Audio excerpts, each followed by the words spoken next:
Welcome to Luke's Stories, where camping isn't all about campfires and stars, but also nightmares in the dark. It was a crisp October morning in 1973 when I found myself deep in the Washoe Mountains of Arkansas, a place where the mist clung to the trees like a ghost that refused to move on. I wasn't new to hiking or camping, but this time felt different, like the woods were hiding something just beyond my reach. My name's Nolan Farnsworth, a geologist by trade, but the outdoors has always been my refuge. There's something about the wilderness that strips life down to its essentials, revealing truths you can't find in any book or laboratory. I had decided to explore a remote section of the forest, a spot known only to a few locals as the Spine. The Spine was a jagged ridge that cut through the dense woods like a serrated knife, infamous for its treacherous trails and the eerie silence that seemed to hang over it like a curse. The locals avoided it, whispered about strange disappearances, and chalked it up to wild animals or poor navigation skills. But I wasn't superstitious, and I certainly wasn't scared of getting lost. I had a compass, a map, and a sturdy pair of boots. What could go wrong? The trail was tougher than I anticipated. The ground was uneven, littered with sharp rocks and tangled roots that seemed to want to trip you at every step. I was about 5 miles in when I first noticed it, an unnatural stillness that settled over the forest.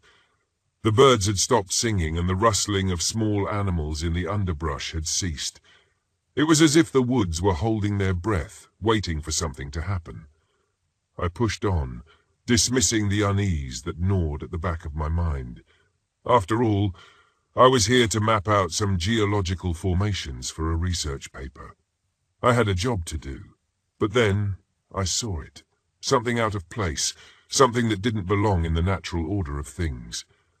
There was a clearing up ahead, and in the center stood a structure. It was a small, decrepit cabin, one that looked as though it hadn't been touched in decades. Curiosity got the better of me, and I approached the cabin, the old wood creaking under the weight of memories long forgotten.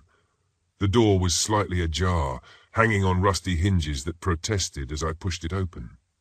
Inside the cabin was dark and smelled of decay, like wet leaves rotting in a forgotten corner of the forest. The only light came from a small grimy window that let in just enough of the outside world to make the shadows dance on the walls. And then I saw it. A pile of bones scattered haphazardly on the floor. Human bones. My heart hammered in my chest as I knelt to get a closer look. The bones were old, brittle and gnawed on by something large, something powerful. But what caught my eye was a strange circular mark on one of the skulls. It was like nothing I'd ever seen before, a perfect ring of deep grooves etched into the bone. I stood up, my mind racing. What could have done this? No animal I knew had left marks like that. I was so absorbed in the mystery that I didn't hear the sound at first, the soft rhythmic thumping like the heartbeat of the forest itself. It was coming from outside, getting closer with each beat, resonating in my bones. I stepped outside the cabin, my eyes scanning the trail. That's when I saw it. At first it was just a shadow, a hulking mass that moved between the trees with an unnatural grace. But then it emerged into the clearing, and I got my first clear look at it. The creature was enormous, easily 8 feet tall, with a body covered in matted fur that clung to its frame like moss on a stone. Its limbs were long and muscular, ending in hands that were more like claws, thick, twisted talons that could tear through flesh and bone with ease. But it was the head that froze me in place. It was a grotesque mockery of a wolf, elongated and distorted, with a maw that seemed too large for its face. Its face was filled with jagged, uneven teeth. What struck me most, though, were the circular scars that covered its body, the same pattern I had seen on the skull in the cabin. This was the thing that had left those bones behind, the thing that had been hunting in these woods for who knows how long, and now it had found me. I didn't wait to see what it would do. Instinct took over and I ran. I ran harder and faster than I'd ever run in my life. The forest blurred around me as I bolted down the trail. I could hear it behind me, crashing through the underbrush with terrifying speed, gaining on me with every step. I didn't have a plan. I just knew I had to get away, to put as much distance between myself and that thing as possible. But the forest was against me. The trail seemed to twist and turn on itself, leading me in circles, disorienting me until I didn't know which way was out. Then I saw it. An old fire tower, half collapsed but still standing, just a few hundred yards ahead. It was my only chance.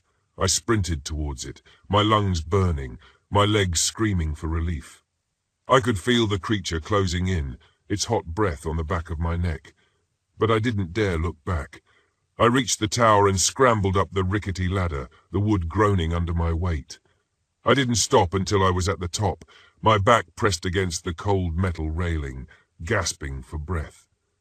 The creature circled the base of the tower, staring up at me with those cold, dead eyes, its mouth hanging open in a silent snarl. For a moment, it just stood there as if deciding what to do next. Then, without warning, it leapt onto the ladder, its claws digging into the wood as it started to climb. Panic surged through me. I scanned the platform, looking for anything I could use as a weapon. My eyes landed on a rusted axe, forgotten by whoever had abandoned the tower years ago. I grabbed the axe and positioned myself above the ladder, waiting. The creature's head appeared, its teeth bared, its eyes locked onto mine. I swung the axe with every ounce of strength I had left. The blade connected with a sickening crunch.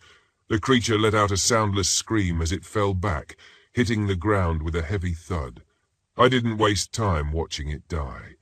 I climbed down the opposite side of the tower and ran until my legs gave out and I collapsed on the forest floor, my heart pounding, my breath coming in ragged gasps. When I finally found the strength to stand, the sun was setting, casting long shadows through the trees. I made my way back to civilization, the memory of that day etched into my mind. I reported what I had found to the authorities, but they dismissed it as the ramblings of a man who had spent too much time alone in the woods.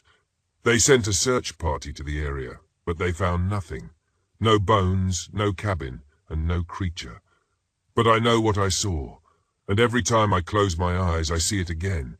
That grotesque wolf-like head, those circular scars, and the soundless snarl that haunted my dreams for weeks. But that's the end of it. I'm not one to dwell on the past or let fear rule my life. I've got other places to explore, other mysteries to uncover. Life's too short to be afraid of the dark. My name is Jonah Marks, and I'm 36 years old. I'm a photographer by trade, a wanderer by nature, and a skeptic by necessity. I've spent the better part of my adult life chasing shadows with my camera. Abandoned houses, forgotten trails, local legends, but nothing could have prepared me for what happened last summer. This wasn't some folklore I could brush off or a photograph I could explain away. It happened in July, on the 11-Point River, deep in the Mark Twain National Forest. I arrived at Greer Crossing Campground late in the afternoon, eager to set up my RV before sunset. The 11-Point was beautiful, lush green and eerily quiet. That silence was part of the reason I'd chosen the spot. It was isolated, which meant no tourists trampling through my shots. The other reason? A local legend about a ghostly figure that haunted the riverbanks, luring people to their deaths.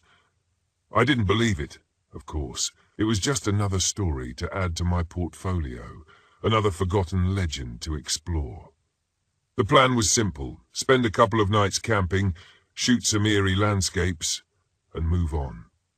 The campground was nearly empty, save for one other RV parked several spots away. I set up camp near the river and my gear and took my camera to scout the area. The forest was dense, the river winding like a silver thread through the trees. As I walked along the bank, I came across a weathered wooden sign nailed to a tree. The words were barely legible, carved deep into the grain. "Beware the Whisperer." I chuckled under my breath.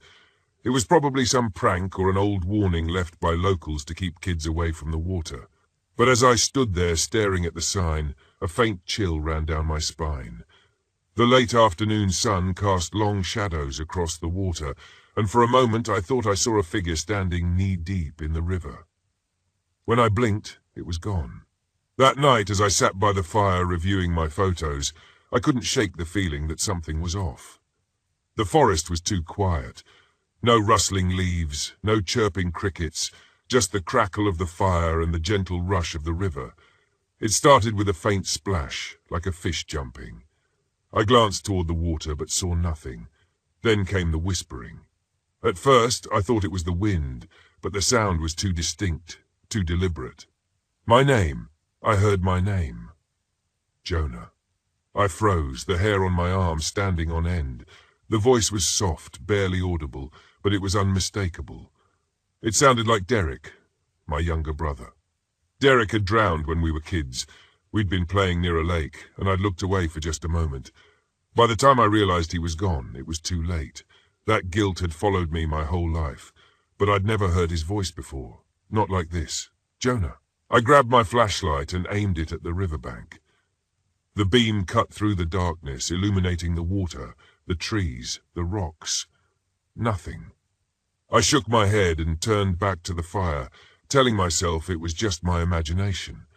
But when I woke the next morning, there were wet footprints leading from the river to my RV. I spent the day exploring the area, trying to distract myself. The forest was beautiful in the daylight, the kind of place that felt untouched by time. But even then, I couldn't shake the unease. Everywhere I went, I found signs of something strange. More of those wooden warnings nailed to trees, and what looked like small shrines made of sticks and stones near the water. That afternoon, I stumbled upon an old abandoned campsite. The tent was torn, the sleeping bag covered in moss, and a rusted kettle sat half buried in the dirt. Inside the tent, I found a journal. The pages were damp and yellowed, but I could still make out some of the entries. She comes at night. One read, "She knows your pain. Don't listen to her." I felt a cold knot tighten in my stomach. It was just a story, I told myself. Just a story. That night, the whisperers came back. Jonah. I stayed in the RV, locking the door and shutting all the blinds. The sound was louder now, insistent. It moved around the RV, circling, tapping on the windows. "Jonah, come to me." It was Derek's voice again, but there was something wrong with it. Something hollow, inhuman. I clenched my fists, willing myself not to move, not to answer. And then I saw her. She was standing by the river, her silhouette lit by the pale glow of the moon. A woman, young, with long dark hair and a tattered white dress. Her face was obscured by shadow, but I could see her lips moving, whispering. She stepped into the water, beckoning me with a slow, deliberate motion. "Jonah." I grabbed my camera, desperate to document what I was seeing, to prove to myself it was real. But when I snapped the photo, the flash illuminated only the empty riverbank. She was gone. The next morning, I wanted to leave, but the RV wouldn't start. The engine sputtered and died, and my phone was dead, despite being fully charged the night before. I checked the tires, no damage, no reason for the sudden failure. It was as if something didn't want me to leave. I spent the day trying to fix the RV, but my tools didn't seem to help. By late afternoon, I was exhausted and decided to take a walk to clear my head. As I neared the river, I heard her again. "Jonah." "It wasn't your fault." I stopped cold. The voice was softer now, almost kind. "It wasn't your fault, you can let go." I turned and saw her standing in the water again. This time her face was visible, pale, sad, beautiful. Her eyes were filled with tears. For a moment I believed her. "Come to me," she said, her voice breaking. "Let me help you." I took a step forward, the weight of my guilt pulling me like a tide. But then I remembered the journal. "She knows your pain. Don't listen to her." I stopped, her expression darkened, her eyes narrowing. "Jonah," she said, her voice turning sharp, angry. "Come to me." I turned and ran back to the RV, her screams echoing through the forest. That night was the worst. She didn't whisper anymore. She pounded on the walls, rocked the RV, screamed my name. I barricaded myself inside, clutching the journal like a lifeline. In the early hours of the morning, the noise stopped. When I finally dared to look outside, the river was still. But near the bank, I saw something that made my blood run cold. A cairn of stones stacked neatly with my name carved into the top rock.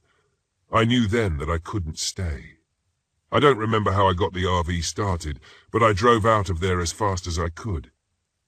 When I reached the main road, I felt a fleeting sense of relief. But when I developed the photos from that night, one image stood out. The woman standing in the river, her eyes locked on the camera. She wasn't gone. She wasn't finished with me. And sometimes late at night, I still hear Derek's voice calling my name. My name is Caleb Reynolds. I'm 34 years old, and I live a life most people would call lonely. It wasn't always like this. 2 years ago, I had a fiancée, a stable job, and a future mapped out. But that all changed when June died in a car accident, a crash I survived but couldn't stop blaming myself for. Since then, I've traded my apartment for a converted RV, wandering wherever the road takes me. It's cheaper than therapy and quieter than grief. This happened last October. I was in Randolph County, West Virginia, chasing isolation to finish a novel I'd been working on. The story wasn't coming together, and the pressure was mounting. I told myself that heading into the woods would clear my mind. What I found instead was something far darker. The drive to the abandoned campground took me deeper into the backwoods than I'd ever been. The gravel road was rough, barely visible under years of overgrowth. My GPS had long since lost signal, but I trusted the old printout map I'd found online. The place was listed as Big Run Hollow Campground, a long-defunct RV park that promised quiet solitude and nothing else. My RV rattled over rocks and roots as I pulled into the clearing. The campground was in ruins, as expected. Rusted RVs with shattered windows sat in a strange circular pattern around a massive stone fire pit in the center. Moss and ivy crept up their sides, and personal belongings, shoes, toys, even faded family photos, lay scattered around, eerily undisturbed. I parked near the edge of the circle and stepped out. The crunch of dead leaves underfoot broke the heavy silence. No birds, no wind. Just an unnatural stillness that wrapped around me like a weighted blanket. This is perfect, I muttered to myself, though I didn't fully believe it. The first day passed uneventfully. I explored the area, careful not to stray too far from the campground. Something about the place made me uneasy, the strange way the RVs were positioned, as if they were part of some forgotten ritual. I kept my distance from the fire pit, though I couldn't say why. That night I cooked dinner on a portable stove and sat outside, notebook in hand. The words didn't come easily, but I tried to push through. As the sun dipped below the horizon, shadows stretched long and thin, creeping toward the center of the circle. Then I heard it. Laughter. Faint, childlike, and far too close. I froze, straining to listen. The sound came again, soft and fleeting, as if carried on a non-existent breeze. It was coming from the fire pit. "Hello?" I called, my voice swallowed by the silence. No response, just that oppressive stillness. I told myself it was my imagination and went back inside the RV, locking the door behind me. That night I dreamed of June. In the dream, she was alive, sitting across from me at a cafe we used to frequent. Her smile was as radiant as ever, but there was something off about her eyes. Too bright, too knowing. She reached across the table. Her touch was cold against my hand. "You shouldn't stay there, Caleb," she said, her voice layered with an echo, as if two people were speaking at once. I woke with a start, drenched in sweat. The clock read 3:12 a.m. Outside the campground was pitch black, but I swore I saw a figure standing near the fire pit, a shadowy outline, motionless and watching. My heart raced as I grabbed my flashlight and shone it through the window. Nothing, just the empty clearing. The next morning I tried to shake off the dream and the unease it brought. I told myself it was just grief messing with my head, an old wound reopened by the isolation. Still, I couldn't ignore the oddities around the campground. The footprints in the dirt, for example, large and human-like but with clawed toes. They weren't mine, and they circled my RV. Determined to distract myself, I explored the gutted RVs. Inside one, I found an old family photo pinned to the wall. A man, a woman, and 2 children, all smiling. The edges of the photo were burned, as if someone had tried to destroy it, but stopped halfway. Beneath it, carved into the wall, was a spiral symbol with claw-like extensions. I saw the same symbol etched onto trees and other RVs as I wandered the campground. It felt deliberate, like a warning or a trap. That evening, as I cooked dinner, the laughter returned.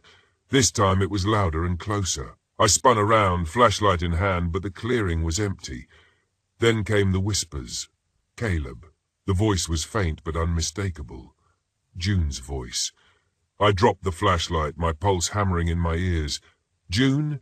I called, hating the desperation in my voice. The whisper came again from the direction of the fire pit. Against my better judgment, I approached. The beam of my flashlight trembled at the edge of the pit. I found a scrap of fabric fluttering in the non-existent breeze, a piece of June's favorite scarf. "This isn't real," I whispered to myself, clutching the fabric like a lifeline, but the feeling of being watched was unbearable. That night, the dreams were worse. June appeared again, this time standing at the edge of the fire pit, beckoning me with a smile that was all wrong. "Caleb," she said, her voice syrupy sweet, "set me free." I woke to the sound of scratching at my RV door. My breath hitched as I grabbed the nearest weapon, a crowbar I kept under the bed. The scratching stopped, replaced by soft, uneven footsteps circling the RV. When I finally worked the courage to peek out the window, I saw her, or what looked like her. June's face, pale and lifeless, stared back at me from the darkness. Her eyes were black pits, and her mouth stretched into a wide grin. "Caleb," she whispered, her voice distorted, an echo. I slammed the blinds shut and didn't sleep for the rest of the night. The next day, I considered leaving, but my RV wouldn't start. The engine sputtered and died, as if the vehicle itself were refusing to let me go. With no choice but to stay, I spent the day piecing together the fragments of the campground's history. The locals called it Hollow Campground, though it wasn't marked on any official maps. According to old records, several families had gone missing here in the early 1980s. The only consistent detail in the reports was a legend tied to the area. A witch who had been lynched in the 1800s for allegedly luring children into the woods. They said her curse lingered, preying on the lonely and the grieving. By the time night fell, I knew I wasn't alone. The laughter came again, but this time it was joined by whispers and footsteps, closing in from all sides. I barricaded myself inside the RV, clutching the crowbar as the shadows outside grew darker and denser. The air felt thick, electric, as if the campground itself was alive. Then I heard June's voice, soft and broken, pleading, "Caleb, help me, light the fire." I looked out the window. She was standing by the fire pit, her body half shrouded in shadows. For a moment I believed it was really her, that I could save her. But then I saw the spiral symbol glowing faintly in the dirt around her feet, the same symbol carved into the RVs. It was a trap. Desperate to end whatever was happening, I grabbed the old iron rod I'd found earlier and stepped outside. The air was freezing, and every breath felt like it carried a weight. As I approached the fire pit, the shadows around June writhing, forming grotesque shapes with elongated limbs and empty eyes. "You're not her," I said, my voice trembling. "You're not June." The figure tilted its head, the grin widening. "But you want me to be," it hissed. It lunged. I swung the iron rod. The contact sent a shockwave through my body. The creature shrieked, its form flickering like a dying flame. The shadows recoiled, and for a moment the campground was still. But I knew it wasn't over. Using the rod, I destroyed the fire pit, scattering the stones and breaking the circle. The air seemed to shift, the oppressive weight lifting slightly as I turned to leave. I saw the figure standing at the edge of the clearing, watching. It didn't follow. By morning, my RV started without issue. I drove away without looking back, my hands shaking on the wheel. I never finished the novel, and I haven't gone camping since. But sometimes late at night I hear June's voice in my dreams. "Caleb, I'm back, and I know the Hollow Campground is still waiting." I always thought the vastness of the desert would calm me. It's what I needed after everything that had happened at work. The constant pressure, the unrelenting deadlines, the suffocating feeling of being boxed into the same routine. I planned the trip to Big Bend National Park months ago, thinking a week away from it all would clear my head. Solitude in the desert seemed like the perfect way to hit the reset button. I'd heard the stories, of course, rumors of spiritual significance, whispered legends passed down by native tribes, but I'd never put much stock in that kind of thing. They were just stories, right? I was wrong. Big Bend is a place where the land meets the sky in such a dramatic way that it's almost unnerving. The sun bakes the earth by day, and at night the stars stretch endlessly, a canopy of light over the barren landscape. The silence is definite, and out here, far away from everything, it feels like the world is holding its breath. I arrived at the park late in the afternoon, the sun already beginning to dip behind the distant Chisos Mountains. My plan was simple: hike the trail to the window, a spot famous for its breathtaking sunset views. I'd set up camp, spend the night there, and continue deeper into the wilderness the next day. A week alone, away from the noise of civilization. I'd been craving this. Everything seemed perfect at first. The air was dry and warm, the trail rugged but manageable, and my gear was top-notch, a mix of high-end camping equipment and essentials I'd collected over the years. I felt prepared, confident, ready to let the desert cleanse my mind. But that feeling didn't last.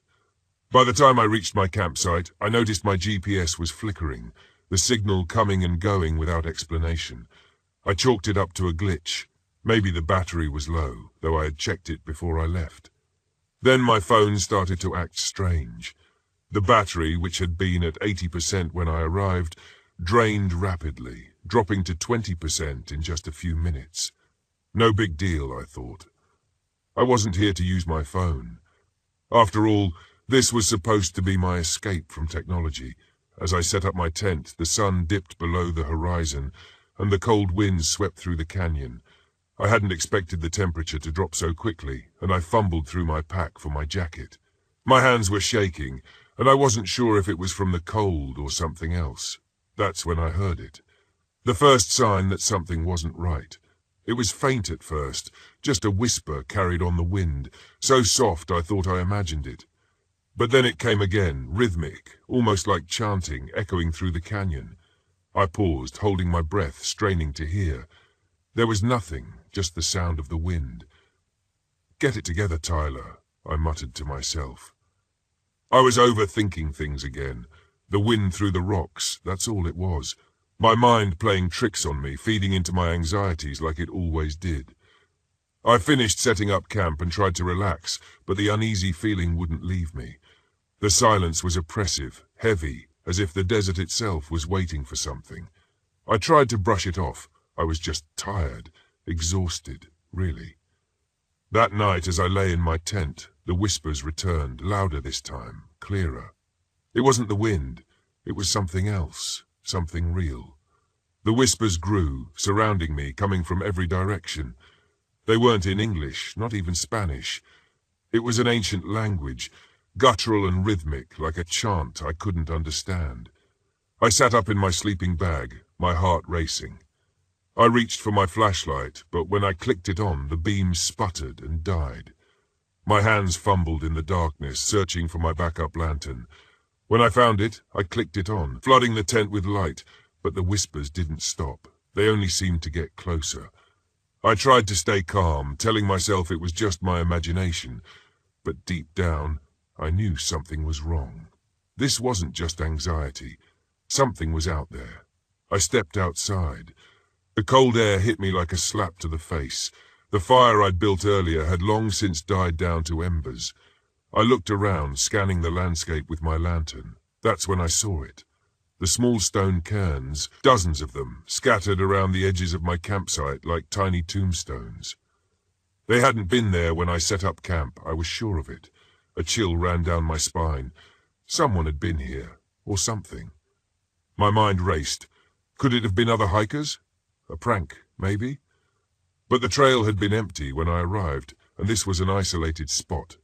No one would have come this far just to mess with me. The whispers grew louder, more insistent. My hands were shaking as I backed toward my tent, the beam of my lantern swinging wildly across the ground. Then, out of the corner of my eye, I saw a movement. A shadow, just at the edge of the light, darting between the rocks. It was too fast to be human. My heart pounded in my chest as I swung the lantern around, trying to catch another glimpse, but there was nothing, just the empty desert. I bolted back into my tent, zipping it shut behind me, as if that thin layer of nylon could protect me from whatever was out there. I sat there, gripping the lantern, listening to the whispers fade into the distance. I didn't sleep that night. Every noise made my heart jump. Every gust of wind felt like something moving just outside. By morning, the whispers were gone, but the unease lingered. I packed up camp, deciding to cut my trip short. I'd head back to the trailhead, call it a failure, and go home. There was no shame in that. But as I started hiking back, something was off. The trail didn't look right. The landmarks, the rock formations, they weren't where they should have been. I pulled out my map, trying to orient myself, but nothing matched. It was like the land itself had shifted overnight. I checked my GPS, but the screen was blank, dead. My phone, too, had lost all power. Panic set in. I was lost, completely, utterly lost, in the middle of the desert. I forced myself to stay calm, to breathe. I could find my way back. I just retraced my steps. But no matter how far I walked, the landscape seemed to warp around me, twisting into unfamiliar shapes. My footprints, which should have been visible in the sand, were gone, erased, as if I'd never walked that way at all. The sun climbed higher in the sky, beating down on me, but the cold from the night before hadn't left. It clung to me, seeping into my bones. And then I saw it again. The shadow. It was further away this time, just a dark figure standing on the ridge, watching me. I froze, my breath catching in my throat. It was tall, impossibly tall and thin. I couldn't make out any features, just its silhouette against the sky. It didn't move. It didn't come closer. It just stood there, watching.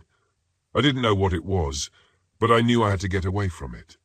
I turned and ran, my legs burning as I scrambled over the rocks, my pack bouncing against my back. But no matter how far I ran, the figure was always there, always just at the edge of my vision, standing still, waiting. My mind raced with the legends I'd read before the trip, stories of Lalahor, the evil hour, a spirit that lured travelers to their doom. It was said to appear just before tragedy struck, a warning of death. I hadn't believed in those stories, not really. But now, with the shadow stalking me, I wasn't so sure. The sun began to set, casting long shadows across the desert. I was exhausted, my body aching, my mind frayed. I couldn't keep running. I had to face it. I stopped, turning to look at the ridge behind me. The shadow was closer now, standing still, its dark form blending with the rocks. I took a deep breath, trying to steady my nerves. "I'm not afraid," I said aloud, though my voice wavered. "I'm not afraid of you." The shadow didn't move, but I felt its presence, heavy and oppressive, weighing down on me. My heart raced, but I forced myself to stand my ground. Slowly, the figure began to fade, dissolving into the landscape like smoke. The whispers, too, faded into the wind, growing quieter until they were gone. I stood there for a long time, the desert silent once more. The sky darkened above me. I didn't know what had just happened, but I knew one thing for sure. I couldn't stay here any longer. The next morning I found the trail. The landscape had returned to normal, the landmarks in the right places, as if nothing had changed. I made my way back to the trailhead, my legs weak, my mind still spinning from the encounter. I left Big Bend that day, never to return. Some people might say it was just my imagination, that the isolation and the anxiety had gotten to me. But I know what I saw. I know what I heard. The desert is a place of mystery, a place where the veil between worlds is thin, and sometimes something crosses over. I've always found comfort in the silence of the woods, out here away from people, away from the world. You can think straight. George Washington and Jefferson National Forest had been my sanctuary for years, my escape from the clutter of civilization. But this time something felt different. It was as if the land itself was holding a secret it didn't want to share.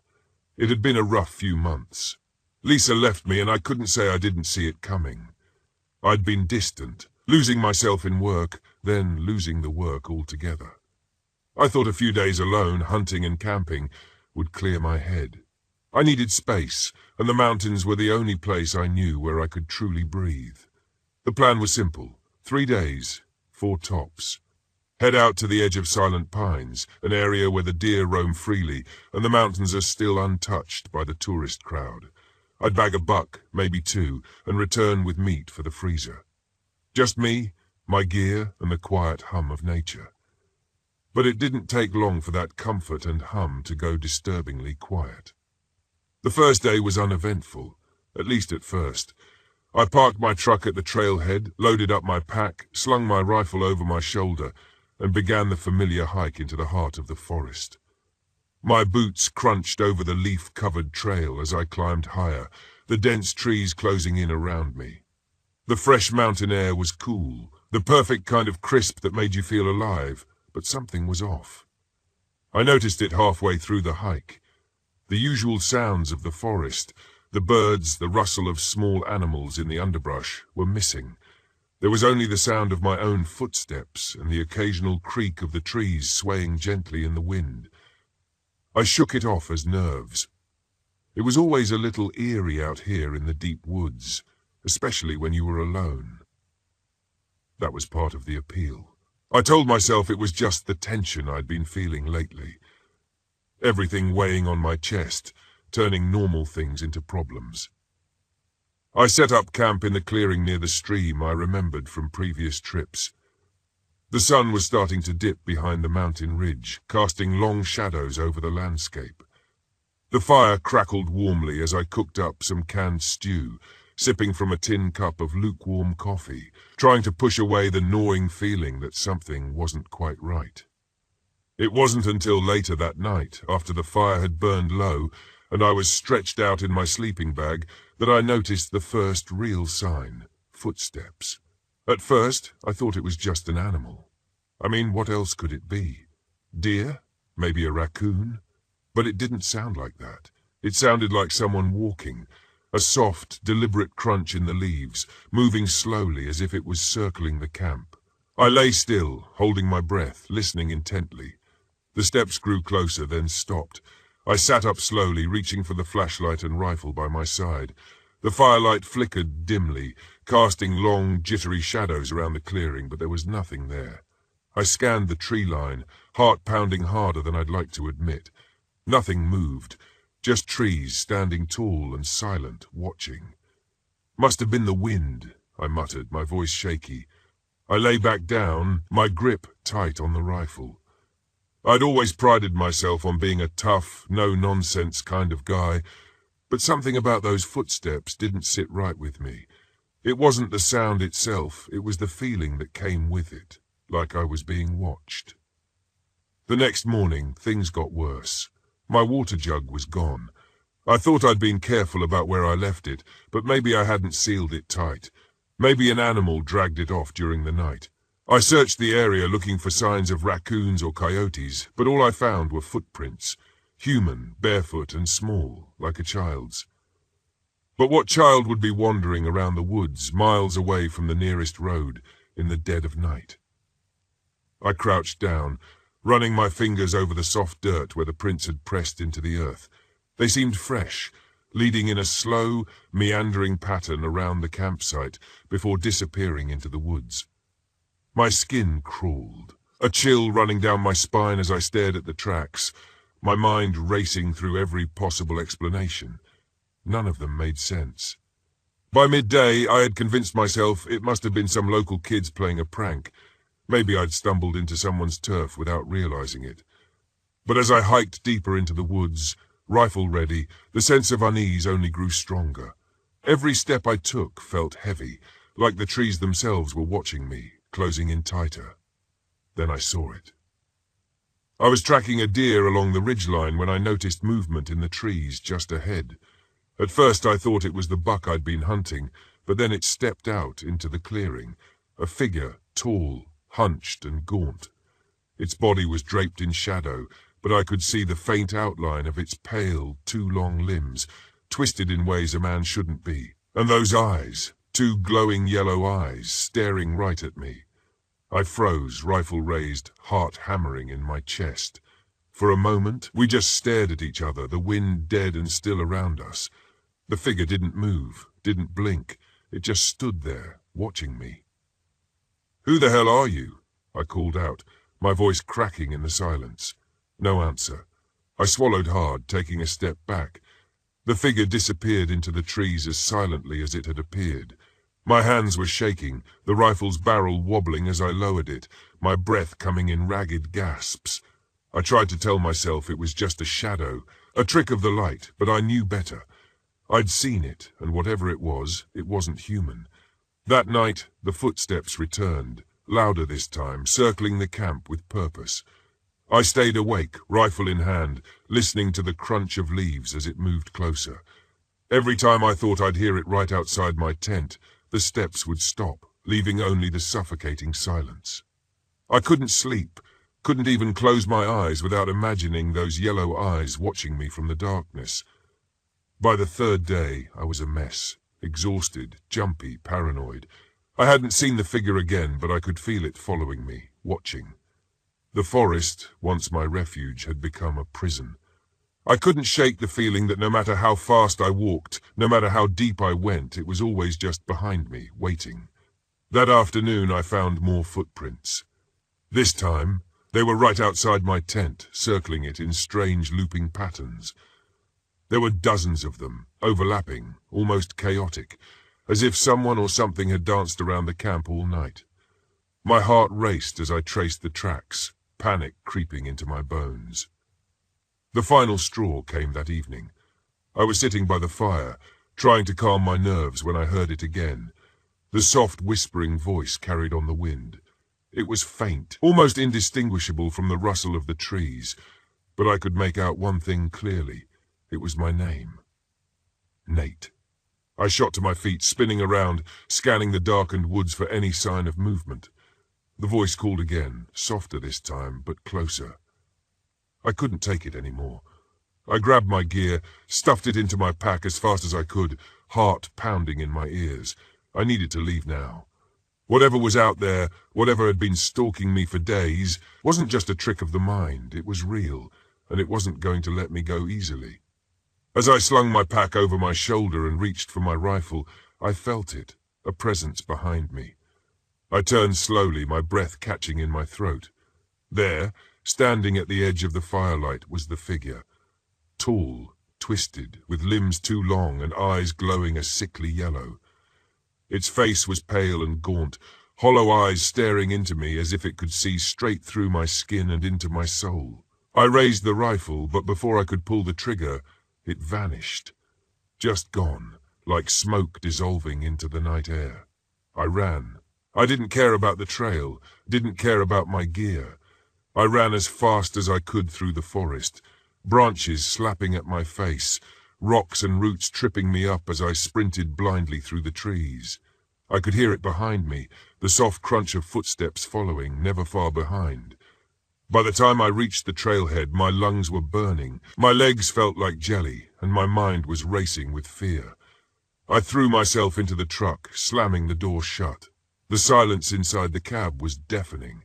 My hands shook as I fumbled for the keys, finally starting the engine and peeling out of there as fast as I could. Even now, weeks later, I can't get it out of my head. The figure, those eyes, the voice that called my name, luring me deeper into the woods. I haven't told anyone about it. No one would believe me anyway, just another man who got lost in the forest, right? But I know what I saw. I know what was out there. I haven't been back to the mountains since, and every time I close my eyes, I still see it. Watching, waiting.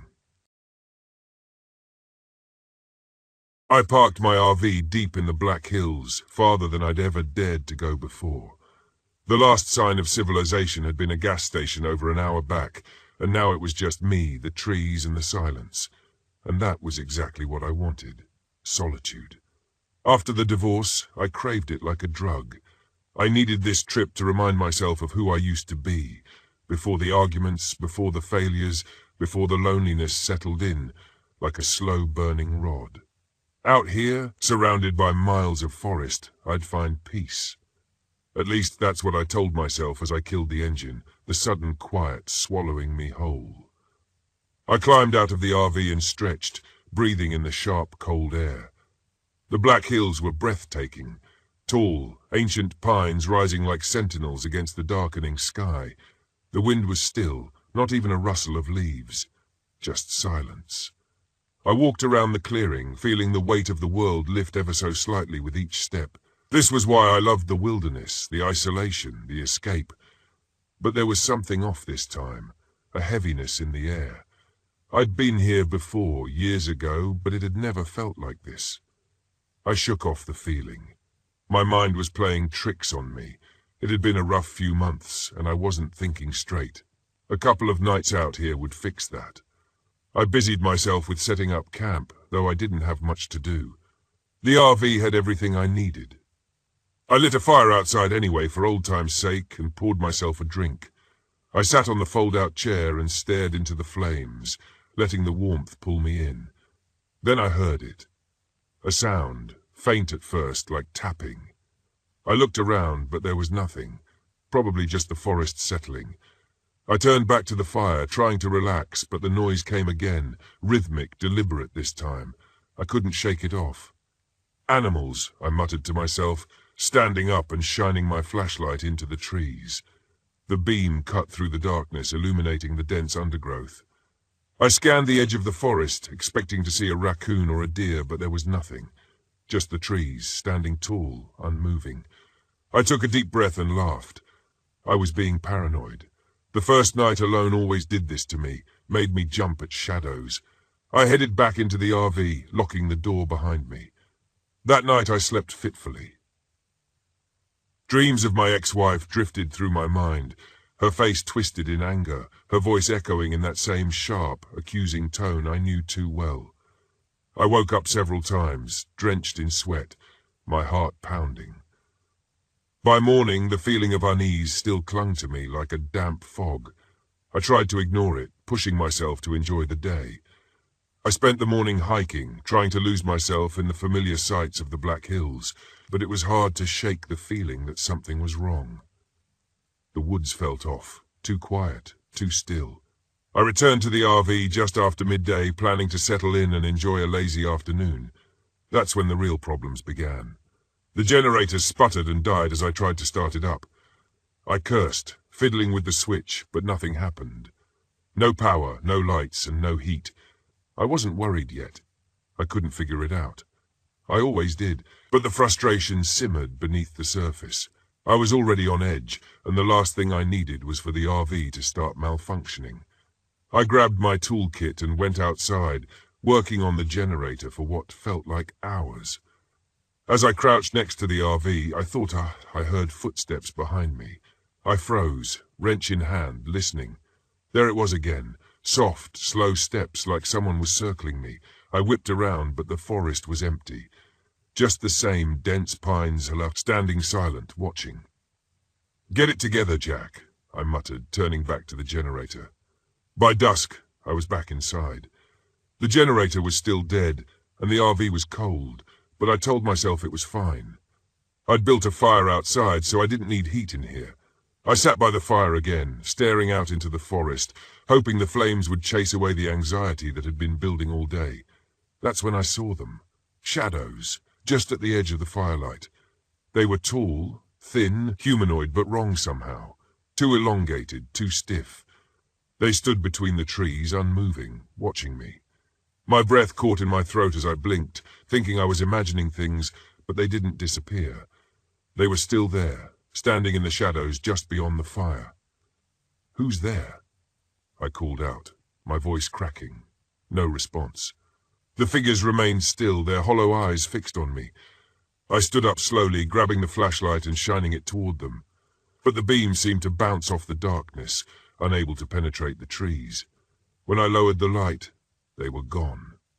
I stumbled back into the RV, slamming the door behind me. My heart pounded in my chest as I paced the small space, my mind racing with possibilities. Had someone followed me out here? Were they messing with me? I grabbed my phone, only to find the battery drained, dead. The same with my watch. I was completely cut off. I tried to calm myself down, but the sense of dread was overwhelming. I felt like I was being watched, even inside the RV. I peeked out the window, expecting to see those figures again, but the clearing was empty. The fire outside was still burning, casting flickering shadows across the ground. I crawled into bed, wrapping myself in blankets to ward off the chill that had settled in. I tried to tell myself it was just my imagination, that I was jumping at shadows because of the divorce, because of the loneliness. But deep down, I knew something was wrong. I barely slept that night, and when I did, my dreams were filled with strange voices, whispers that sounded like my ex-wife, but hollow, distorted. She called to me from the darkness, telling me to come outside, to follow her into the trees. When I woke, I was drenched in sweat, my heart pounding. It was morning, but the RV was still freezing. I could see my breath fogging in the air. I had to leave. Something was wrong here, and I wasn't going to stick around to find out what. I threw my things together, ready to get the hell out of the Black Hills, but when I tried the engine, the RV wouldn't start. No matter how many times I turned the key, it sputtered and died. I slammed my fists against the steering wheel, panic rising in my chest. I grabbed my bag and rushed outside, but as soon as I stepped into the clearing, I froze. They were back. The figures, tall, hollow-eyed shadows, stood at the tree line surrounding the clearing. Dozens of them now, all watching me, waiting. I stumbled backward, my breath catching in my throat. The fire had burned out during the night, and the clearing was shrouded in a thick, unnatural fog. I had to get out of here. The figures didn't move as I grabbed my camping knife and marched toward the nearest tree, determined to hack my way out of this nightmare. I had seen strange carvings on some of the trees, symbols jagged and twisted.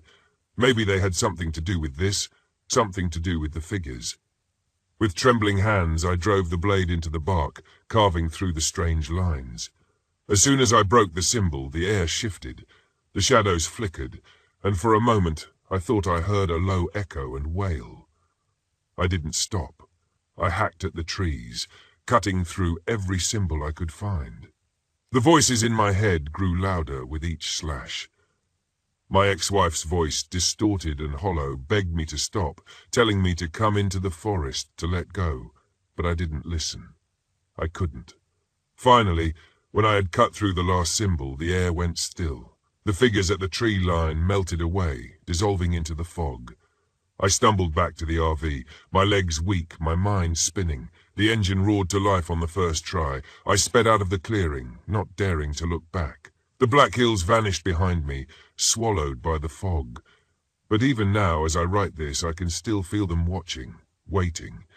The hollow ones never really let you go. I thought I knew isolation.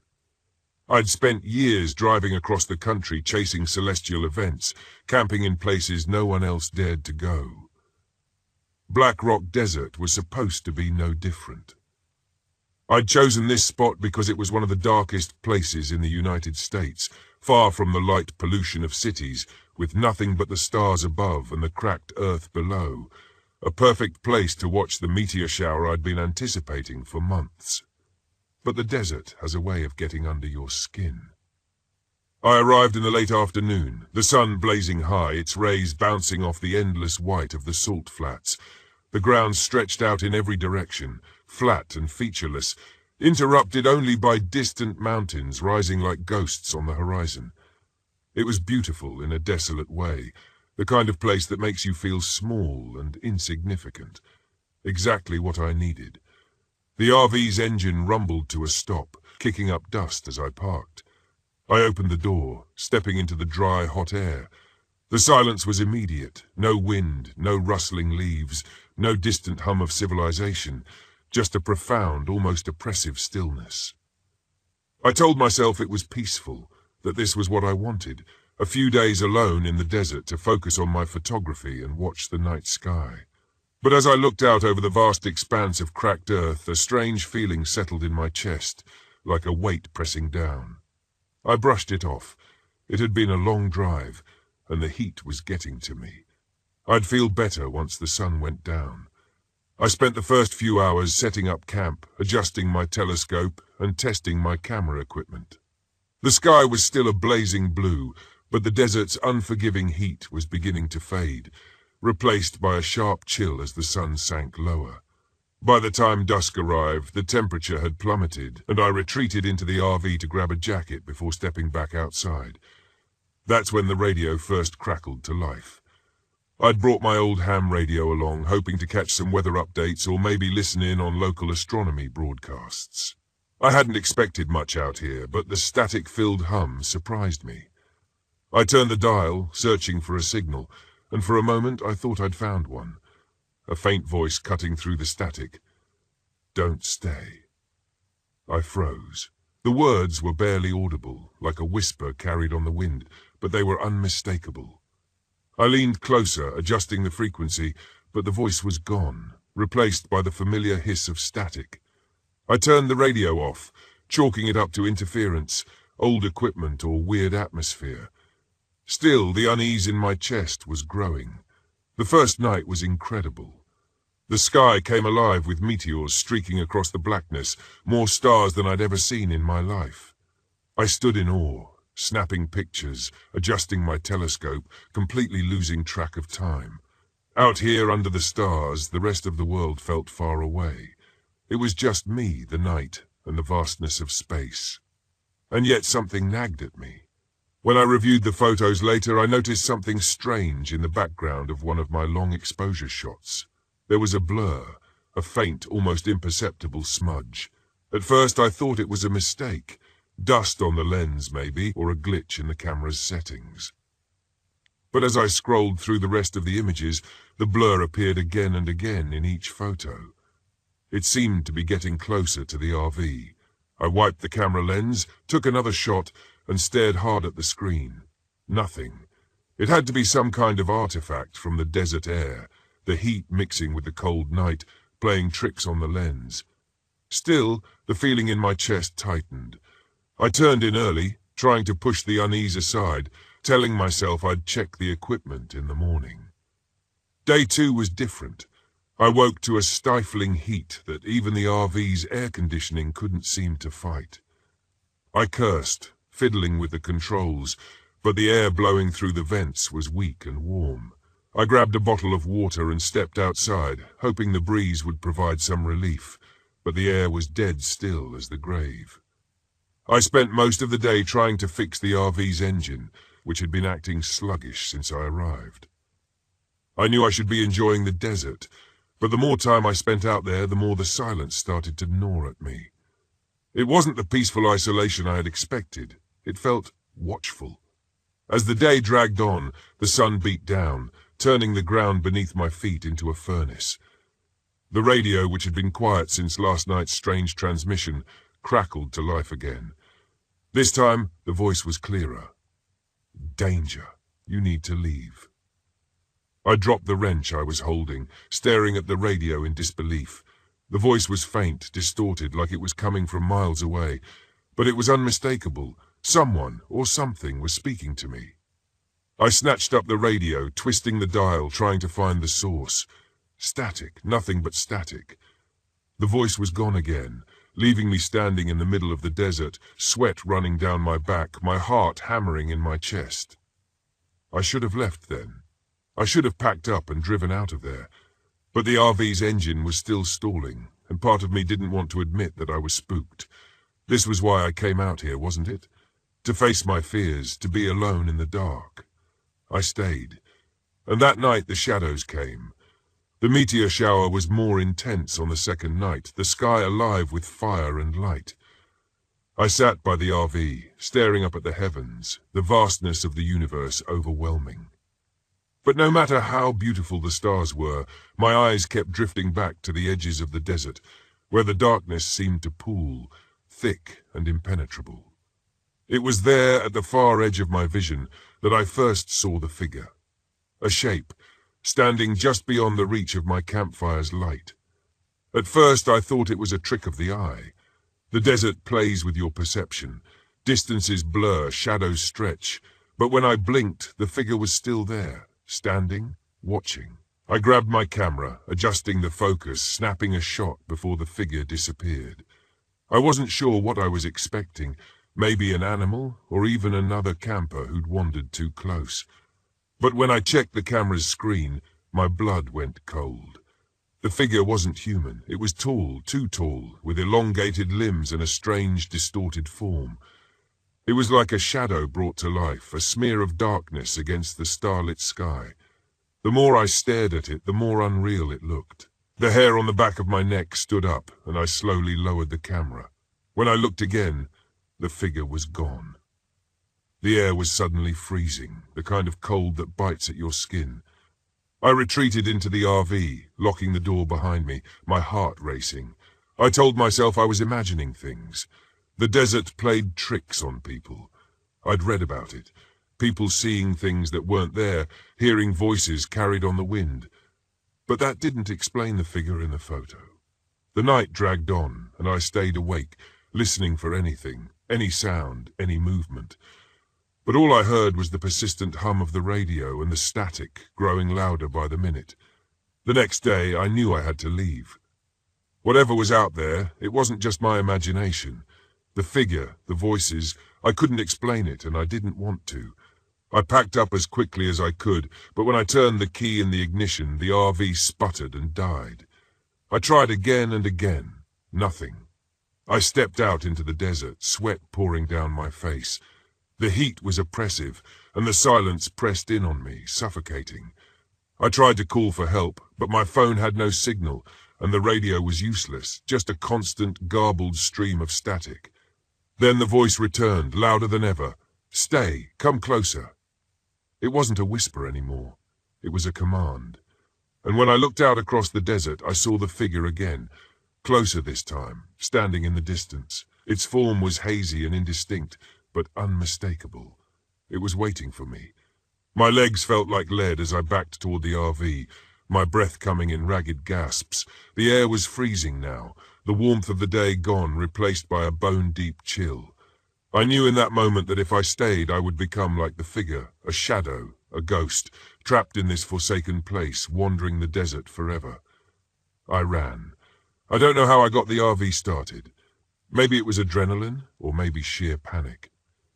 But when the engine finally roared to life, I slammed the gas pedal to the floor and didn't look back. The figure, the voice, the cold, they all faded into the distance as I sped across the salt flats, the desert stretching endlessly behind me. I never looked at the photos again. I couldn't. Whatever was out there, it was better left unseen. I'll never return to Black Rock Desert. Some places were meant to be empty. I should have known something was wrong the second I stepped out of the RV. The forest around me felt too still, the kind of stillness that makes you question whether the world itself is holding its breath, waiting for something to happen. But I brushed it off. I was in the middle of the Sawtooth National Forest, miles from any other campers or hikers. This was exactly what I wanted, complete isolation. This place was going to make for the perfect series on my channel. Unmarked Trails. I'd call it a deep dive into forgotten paths, places people were too afraid to explore. And this one, it had all the elements of a viral video. No one knew much about the unmarked trail I was hunting, only vague rumors of hikers disappearing and whispered stories of something called the Collector. Something about that name intrigued me. I wasn't one to believe in folklore or ghost stories, but my audience loved them, and that's what mattered. The first 2 days passed uneventfully. I hiked, filmed B-roll footage, and narrated into my camera about the history of the area. The trail I was following wasn't exactly easy to find. I had to rely on a few tips from locals, a vague map sketched by a guide at a general store, and a lot of guesswork. But I found it, an overgrown path cutting into the forest, almost hidden by the surrounding brush. Perfect. "This is it," I said into the camera, feeling the excitement bubble up. The forgotten trail. I spent that afternoon hiking along it, deeper into the wilderness than I'd planned. Time got away from me, but the sun was still up, casting golden light through the canopy. I knew I had to head back to camp soon, but the trail kept pulling me further. I wanted more footage, more content for the channel. By the time I returned to my RV, dusk was settling in. I set my gear down, sat by the fire I'd built earlier, and reviewed the footage. That's when I noticed it. In the background of one of my shots, there was something. A figure standing just at the edge of the trees. It was faint, barely visible, but definitely there. A tall, shadowy outline, watching me. I rewound the clip and zoomed in, but when I played it back again, the figure was gone. Just trees. The hairs on the back of my neck stood up. I had been alone all day, hadn't I? "It's nothing," I muttered to myself, shaking off the creeping unease. Probably a glitch in the camera, some kind of light distortion. I'd seen that before. But even as I tried to rationalize it, my eyes kept drifting back to the tree line, scanning for movement. Nothing. That night, I barely slept. Every little noise made me sit up in bed, ears straining, heart pounding. But the forest was quiet, just the occasional rustle of leaves. Still, that feeling, the gnawing sensation of being watched, clung to me, even as the fire burned down to embers outside.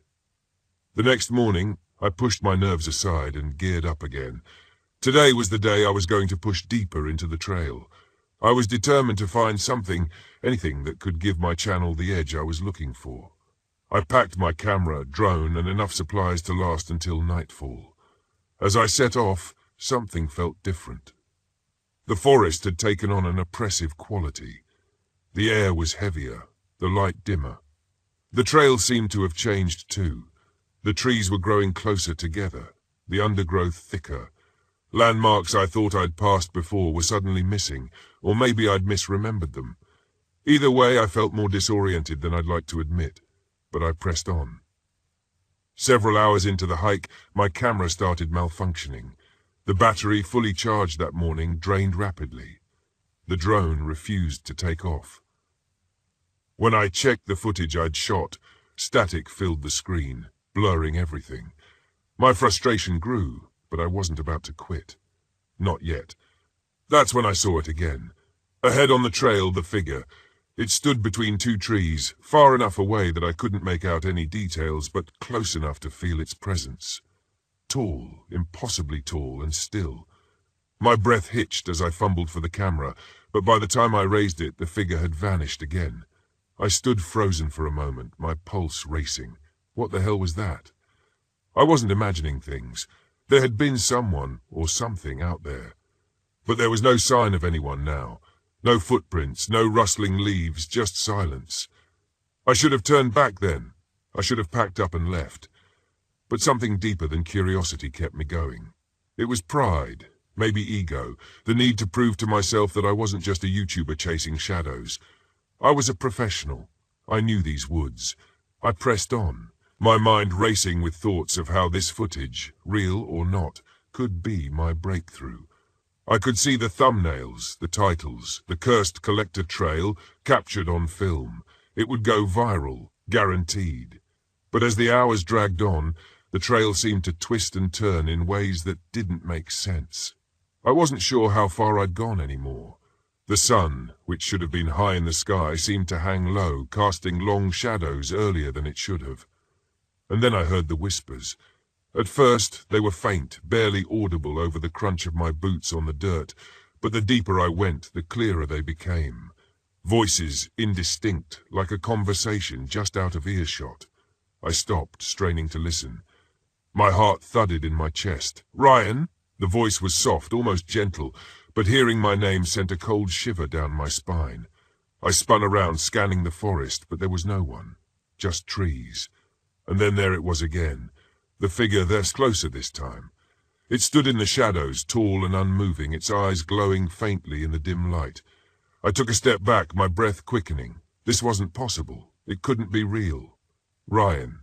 The voice was clearer now, coming from the figure.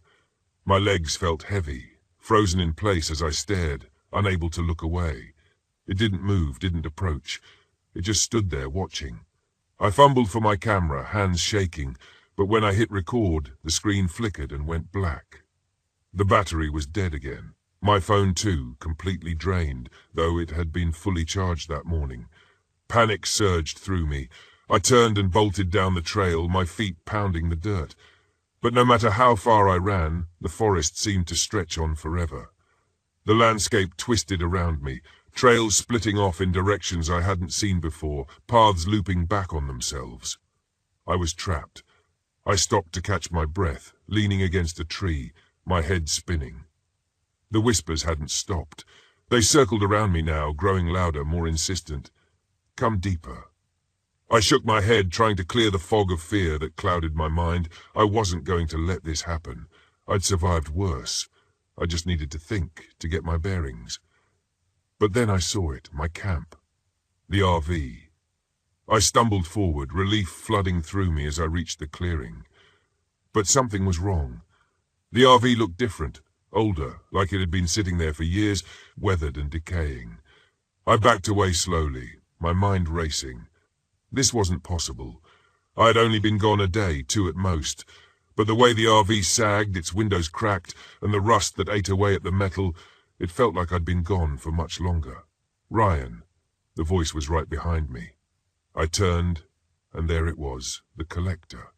It stood at the edge of the clearing, its shadows stretching toward me, its eyes glowing brighter now, like embers in the dark. I wanted to run, but my legs wouldn't move. Ryan, come with me. The collector's voice was a low whisper, soft and inviting, pulling at me, urging me to follow. It took a step forward, and I could feel its presence, heavy and cold, as though the very air around me had thickened. No, I choked out, my voice barely audible. The collector's eyes burned into me, its shadow growing longer, reaching out. I stumbled backward, finally breaking free of the paralysis that gripped me. Without thinking, I turned and ran. My legs burned as I sprinted into the trees, away from the RV, away from the trail. The forest seemed to close in around me, the trees twisting and shifting as I ran. I didn't know where I was going, just that I had to get away. The whispers followed me, echoing in my ears, growing louder and louder until they became a roar. But I kept running, pushing through the exhaustion, the fear, the disorientation. I didn't stop until the first light of dawn broke through the trees, and when I finally did, I realized I had made it out. The forest was still behind me, the whispers gone, the collector nowhere in sight. I was alive, but I didn't feel relief, only emptiness. I left the Sawtooth National Forest that day, my RV abandoned where it had been claimed by the forest. I never posted the footage. There was nothing to show anyway, just static, shadows and whispers. And sometimes, late at night, I can still hear the collector calling my name, waiting. When you spend enough time alone, the silence becomes something else. It's no longer a backdrop, but a living, breathing thing that creeps in around the edges of your thoughts. I thought I liked the silence. That's why I had been living on the road for months, with no one but myself and my RV for company. But this trip to Ocala National Forest was supposed to be different. I needed to reset, to get my head straight. I guess that's what they all say before they lose it. The first day was easy enough. I set up camp on the edge of the forest, not far from one of the swamps that ran through Ocala. I had picked this spot on purpose, far enough from the touristy campgrounds, but close enough to the water to take some good photos. Photography had become my new hobby, something to fill the long stretches of time, something to keep my mind off Rachel. The forest was thick with towering pines and oaks, their branches twisting and closing in overhead. The light filtered through the leaves in a way that made the air seem heavy, almost suffocating, but it was peaceful, or at least I told myself it was. I parked the RV near a clearing, right where the swamp met the woods. The ground was firm enough, and I didn't think much of the water nearby. I had no reason to worry, not yet. By the time I finished setting up, The sun was already dipping low, casting long shadows that stretched across the clearing. The air was unnervingly still, like the whole forest was holding its breath, but I didn't mind. Solitude was the whole point. I sat outside for a while, watching the last of the light fade before retreating inside the RV. The hum of the small generator I had hooked up was the only sound breaking the silence. Everything seemed fine. Everything was fine, until the light started flickering. It was subtle at first, just a dimming of the overhead lights. I figured the wiring was faulty, nothing I couldn't fix. I'm a mechanic by trade, after all. I ignored it, settling in with a book, trying to lose myself in the words. But then the flickering got worse. The lights flashed on and off in rapid succession. The shadows in the RV danced wildly before everything went dark. I sighed, more frustrated than anything, and grabbed my flashlight. After a few minutes of fumbling with the wires, I got the power back on. The lights stabilized, but there was something else. A soft buzzing noise, faint just at the edge of hearing, like a distant hum. It might have been the swamp, maybe bugs, or just the generator straining, but it set me on edge. That night, I barely slept. The next morning, the unease I'd felt the night before was gone, replaced by a sense of calm. The sunlight was warm, and the swamp shimmered in the early light. I grabbed my camera and set out for a walk, looking for something worth capturing. Ocala was known for its beauty, the kind of untouched wilderness that's hard to find these days. But the deeper I walked into the woods, the more I realized something was off. It started small, little things I could have easily ignored. My compass acting up, the needle spinning lazily before settling in the wrong direction. The buzzing sound from the night before returned, louder now, seeming to come from all around me. I chalked it up to the swamp mosquitoes, maybe, or some malfunction with the generator still ringing in my ears.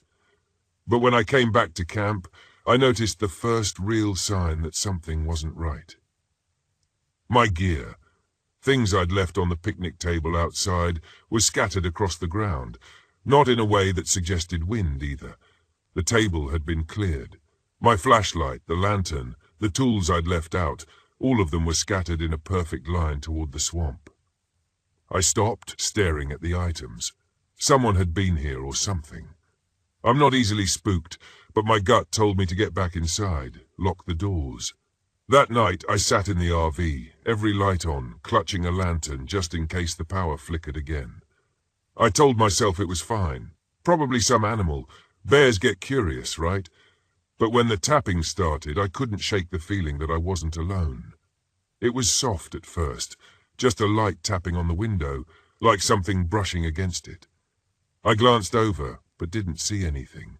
I convinced myself it was the wind, the branches moving in the breeze. But then the tapping came again and again. I grabbed my flashlight and opened the door, stepping out into the cold night air. The swamp smelled foul, like rot and decay, and the buzzing sound was back, louder than ever. I swept the beam of the flashlight across the clearing, and that's when I saw them. Footprints, large, human-like prints, leading right up to the window of my RV. The mud was fresh, still wet from the swamp, and the prints were clear. But there were no other signs of anyone around, no trails leading away, just those prints, stopping right at the window. Then, nothing. I froze, my breath catching in my throat. I wanted to believe it was someone playing a prank, some camper messing with me, but I hadn't seen another soul since I got here. No cars at the trailhead, no signs of other campers nearby. I hurried back inside, locking the door, but I knew it wouldn't help. The feeling in my gut told me I was being watched. By the third day, I wanted out. I'd seen enough. But when I tried to start the RV, nothing happened. The engine clicked, but wouldn't turn over.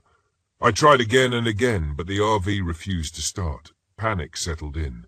My phone had no signal, this deep in the forest, and the nearest ranger station was miles away.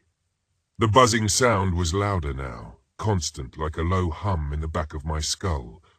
I packed a bag and decided to hike out. Staying another night was out of the question. The trail was familiar enough, but something was different. The air was thick, stifling, and the swamp seemed to have crept closer. I hadn't noticed it before, but the water was rising, soaking the ground around my campsite. The once dried trail was now a muddy mess, slowing me down as I tried to navigate through the trees. And then I saw them. At first, they were just shadows moving between the trees, barely visible in the corner of my eye. I stopped, trying to focus, but every time I turned to look, they were gone. My heart raced. I pushed forward faster now, but the shadows followed me. They stayed just out of sight, flickering in and out of existence, like ghosts.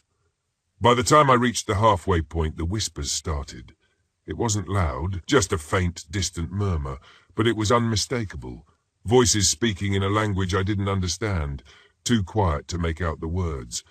I spun around, searching for the source, but there was nothing, just the trees, the swamp, and those damn shadows. The trail blurred before my eyes, and I stumbled, my head swimming. I couldn't think straight. The buzzing, the whispers, it was too much. I needed to get out of here, but no matter which way I turned, the trail led me back to the swamp. It was like the forest was folding in on itself, trapping me in a maze of water and trees. My head throbbed, my vision blurred, and then I saw them. Standing at the edge of the swamp, barely visible in the twilight, were the figures. They were tall, too tall to be human, with elongated limbs and dark faces. They didn't move. They just stood there watching me, their forms flickering in and out of the shadows, like something half-formed, not fully real. I backed away, my heart pounding, but they didn't follow. They didn't need to. The buzzing sound grew louder, the whispers more insistent. I turned and ran, not caring where the trail led. I just needed to get away. When I finally collapsed back at the RV, drenched in sweat and mud, the sun was already setting. The swamp had crept even closer, the water now lapping at the edges of the clearing. I locked myself inside, every light on, but it didn't matter. I could still hear them, the whispers, the tapping, the buzzing. It all grew louder, closing in on me from every side. I knew what was out there. I'd seen it, and it was only a matter of time before it got in. I sat there in the dark, clutching the flashlight, waiting for the moment when the door would creak open, waiting for the shadows to finally step into the light. I don't know how long I sat there. Hours, days. The buzzing is in my head now, a constant hum I can't escape. The figures are closer. I can see them outside, just beyond the trees. Their eyes are glowing in the darkness. They're waiting for me, and I'm not sure how much longer I can resist. I wasn't sure why I'd come back. Maybe it was the need for closure, a way to put everything behind me. It had been over a year since my wife Sarah passed away, and ever since I'd been drifting through life, avoiding people and dodging their well-meaning questions. When I was a park ranger, the forest had always been my sanctuary, and I thought maybe, just maybe, a trip back to the Cherokee National Forest would help clear my head. But as I parked my RV in a secluded spot deep in the forest, far away from the designated campsites, I couldn't shake the feeling that this trip was a mistake. The sun was setting, casting long shadows between the trees, and I watched the colors fade into darkness as I set up camp. The last time I'd been here was with Sarah years ago, when life still made sense. Now it was just me, alone with my thoughts. I wanted the isolation. I needed the silence, or at least that's what I told myself. I sat by the fire, the crackle of the flames the only sound in the stillness of the forest. The night pressed in around me, thick and quiet, the kind of quiet that makes you feel like the world is holding its breath. I stared into the fire, my mind drifting back to Sarah. I could almost hear her laugh, see her smile through the flickering flames. That's why I was here, to say goodbye, to finally let her go. I thought this place, our place, would help me find some peace. I was wrong. It started with a phone call. I'd turned my phone off the moment I arrived, didn't want any distractions, didn't need anyone bothering me. But as I sat there, staring into the flames, I heard it, the familiar sound of my phone ringing. I frowned, confused. I hadn't turned it back on. Slowly, I stood up and walked over to where I'd left it on the small table inside the RV. The screen was glowing, showing an unknown number. How was that possible? I had no signal out here, not this far from the nearest cell tower. Curiosity got the better of me. I answered the call. "Hello?" My voice was rougher than I expected, a little shaky at first. There was nothing but static, a low hum that buzzed in my ear. I was about to hang up when I heard it. A voice faint but unmistakable. "Dan!" I froze. My blood turned to ice. It was Sarah's voice. "Dan, it's me." My heart pounded in my chest as I gripped the phone tighter, my mind racing to find some logical explanation. It had to be a prank, some sick joke. But the voice, it was hers. The way she said my name, that soft, familiar tone. "Sarah?" I whispered, barely able to get the word out. The static surged louder now, drowning out the voice. I called out again, but the line went dead. I stood there in the RV, staring at the phone in my hand, my breath coming in short, ragged gasps. What the hell just happened? I checked the call log. Nothing. No record of the call. It was like it had never happened. I shook my head, trying to convince myself it was just a trick of the mind. Grief does strange things to people. Maybe I was imagining it. Maybe I just wanted to hear her voice again so badly that my mind had created it. But as I sat back down by the fire, the unease gnawed at me. Something felt wrong. The night wore on and the fire died down to embers. I retreated into the RV, locking the door behind me. The quiet felt oppressive now, too heavy. I lay in bed, staring at the ceiling, trying to forget the sound of her voice. Then the phone rang again. I bolted upright, my heart pounding in my ears. The screen glowed in the dark, the same unknown number flashing across it. I hesitated this time, but eventually answered. "Dan." The voice was clearer now, more distinct. It was Sarah, no doubt about it. "Come to me." The line crackled, and for a moment I swore I heard something else, a faint knocking sound, like someone tapping on the walls of the RV. I jumped out of bed and hurried to the window, peering out into the darkness. There was nothing, just the dense forest, silent and still. I ran a hand through my hair, trying to calm myself down. This wasn't happening. It couldn't be happening. I closed my eyes, forcing myself to think rationally. There was no way Sarah could be calling me. She was gone. I knew that. I'd buried her. But the voice, it was so real. I didn't sleep much that night. Every creak, every whisper of wind against the RV had me on edge. By morning I was exhausted, my nerves frayed. The next day I tried to distract myself. I hiked some familiar trails, took in the beauty of the forest, and reminded myself why I loved this place. But the feeling of unease never left me. It lingered like a shadow, always just out of sight. That evening, as I sat by the fire again, my phone rang.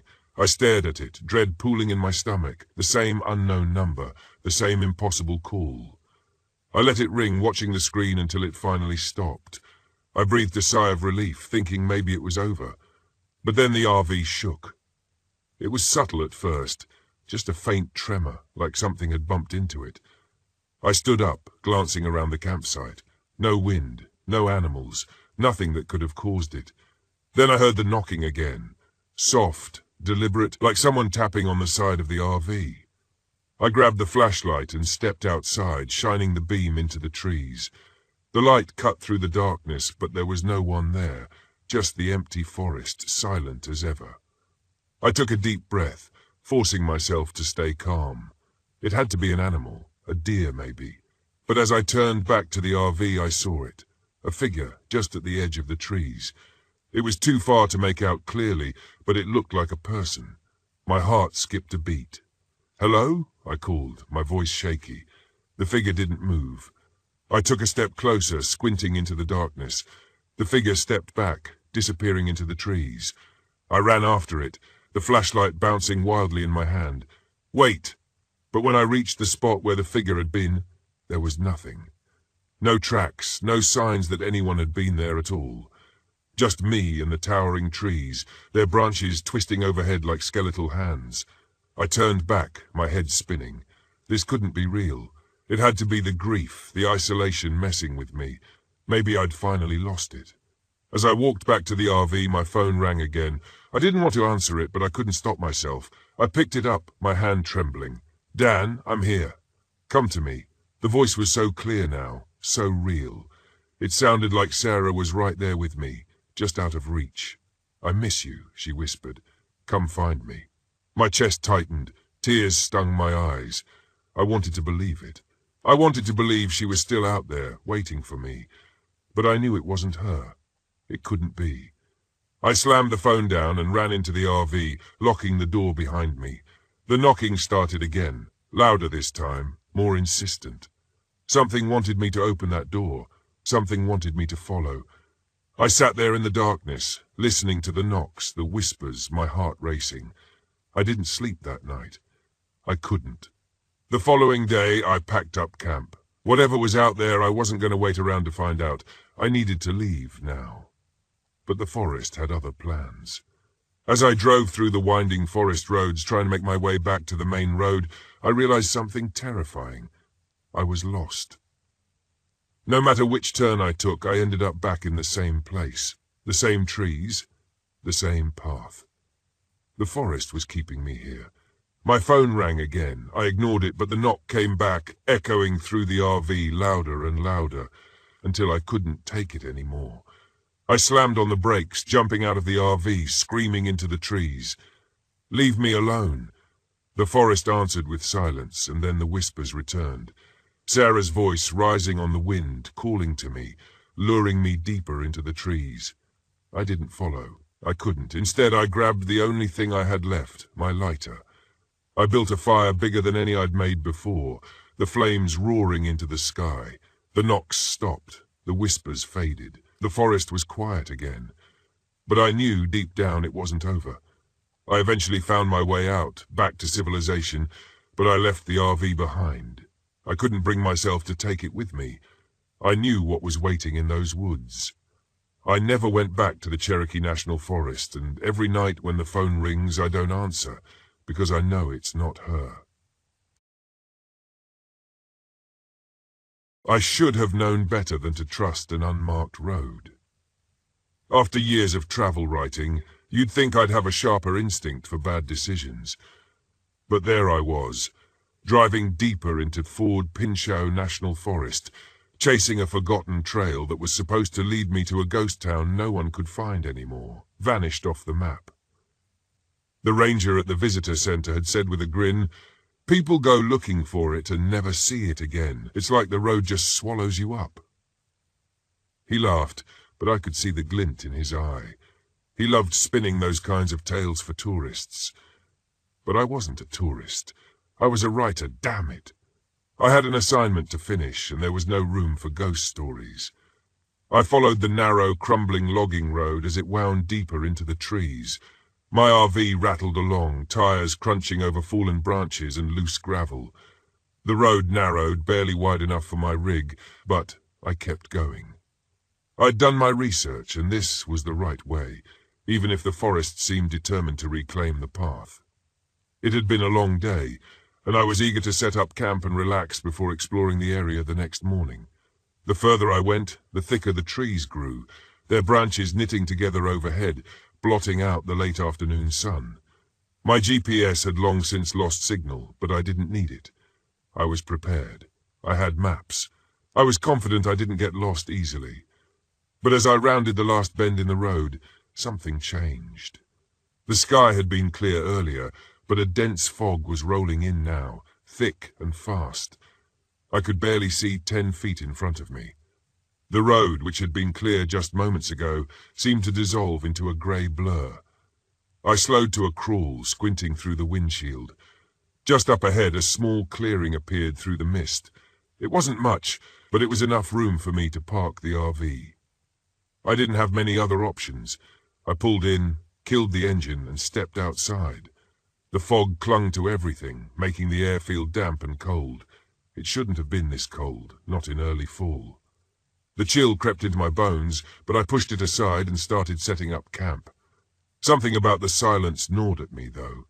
No wind, no birds, no rustling leaves, just stillness in that damned fog. I finished my setup quickly, then retreated to the warmth of the RV. I wasn't nervous, but the quiet was getting under my skin. I grabbed a beer from the fridge, settled into the driver's seat and pulled out my maps. I spread them across the dash, looking for my next move. The ghost town was supposed to be less than a mile away, hidden deep in the woods, down a trail that was barely marked. Tomorrow I'd hike to it, get my pictures, take some notes and be done with it. Easy. But something was off. The road I'd driven on wasn't showing up on the map anymore. I traced the route with my finger, confused. The road was here. I'd just come down it, but now on the map it wasn't anywhere to be found. I leaned back in my seat, staring out the windshield at the fog-shrouded forest. The ranger's words echoed in my mind, vanished off the map. I laughed softly to myself. It was a joke, a tall tale to scare off amateur hikers. Nothing more. Still, when I stepped outside to stretch my legs, I felt it again, that unsettling stillness. The fog was thicker now, curling around the RV like tendrils. I looked back toward the road I'd driven in on, but it wasn't there. I blinked, rubbed my eyes and stepped forward, peering into the mist. No road, just an unbroken line of trees. My stomach tightened. I walked a few more steps, hoping the road would reappear, but it didn't. The forest was dense, the trees close together.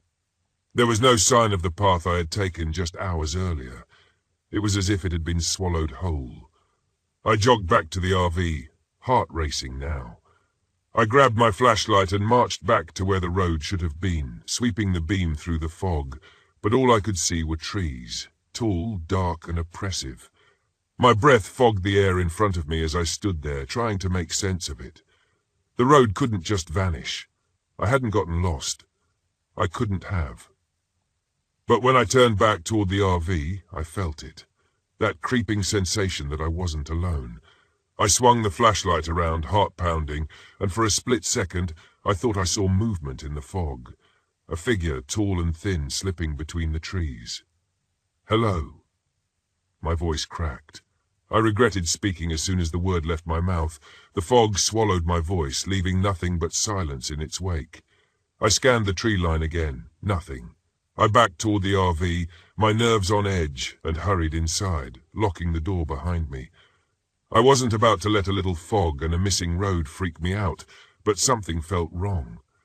The rational part of my brain was trying to make sense of it. Fog could play tricks on your eyes, and maybe I'd missed a turn somewhere. That was all. But deep down, I wasn't convinced. I spent the next hour pacing the length of the RV, checking and rechecking my maps, trying to retrace my route in my head. Nothing made sense. The road had been there. I hadn't imagined it. By nightfall, the fog had thickened to the point where I couldn't see more than a few feet outside. The temperature had dropped even more, and I cranked up the RV's heater, wrapping myself in blankets. Sleep didn't come easily. I kept hearing things, soft thuds like footsteps outside, and whispers that seemed to drift through the walls. It had to be the fog, I told myself. It was distorting sound, making me paranoid. But when I woke in the middle of the night, there were voices. I sat up in bed, my breath catching in my throat. I could hear them, faint, murmuring voices coming from outside. I crawled to the front of the RV, heart hammering, and peered through the windshield. The figures were back. This time there were more of them. Shadows in the fog, standing still, watching. They were too far away to make out any details, but I could feel their eyes on me. Cold, hollow eyes. I blinked and they were gone. I scrambled to turn on the engine, but it sputtered and died. No power. The RV was silent, cold and dark. I grabbed my flashlight and flicked it on, but the beam barely cut through the fog. I tried to stay calm, tried to think logically, but my heart was racing, my mind spiraling into panic. The road was gone, the figures were back, and now I was trapped here. I had to get out. I grabbed my jacket and burst out of the RV. The cold hit me like a slab. I marched toward where the road had been, determined to find it, but the forest had shifted. The trees were closer now, the fog denser. I walked for what felt like hours, but the landscape stayed the same. It was as if I was walking in circles. No matter which way I turned, I kept ending up back at the RV. I could hear the voices again, closer now. They echoed through the fog, indistinct and ghostly. My flashlight flickered and the shadows appeared again, closer this time, standing just beyond the beam of light. I ran back to the RV, slamming the door behind me, my chest heaving. The figures were out there, circling me, waiting. I don't know how long I sat there, clutching the flashlight, waiting for something to happen.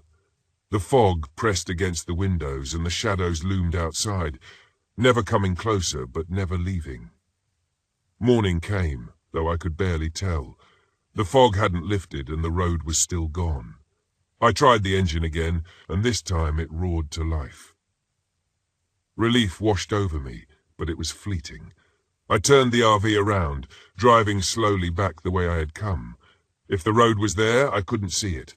All I could do was follow the same path I'd taken before, hoping it would lead me out. But it didn't. The road stretched out endlessly in front of me, a straight line through the fog leading nowhere. And as I drove, I realized with sinking dread that I was still trapped. The road hadn't taken me anywhere. I was driving in circles and the figures were still there, watching, waiting. They had me now. The vanishing road wasn't just a story, it was real and I wasn't getting out. My name is George Wheeler, and this happened to me in September of 2004. I'd always been a fan of the outdoors, and after years of working my desk job in Chicago, I figured it was time to get away for a bit. I had bought an old RV, nothing fancy, but it was good enough for a solo camping trip. I decided to head to the Allegheny National Forest in Pennsylvania. It was a place I'd heard about from a buddy of mine who swore it was the best spot for some peace and quiet. I got there on a Monday early in the morning. The place was almost deserted, which suited me just fine. I found a nice little spot by the lake, set up camp, and spent the first couple of days hiking, fishing, and just enjoying the solitude. The weather was perfect, clear skies and a light breeze, making everything feel peaceful and right. On Wednesday, I met a couple of other campers. There was John, an older guy probably in his late 50s who'd been camping in the area for years. He had a wealth of stories about the forest, some about wildlife, others about strange occurrences. Then there was Tim, a younger guy, maybe in his 30s, who was there with his girlfriend Emily. They were friendly enough, and we shared a few beers around the fire that night, swapping stories and just enjoying the evening. It was the next day when things started to get weird. I'd gone for a hike early in the morning and decided to explore a bit further into the forest. I wasn't planning on going too far, but I got caught up in the beauty of the place.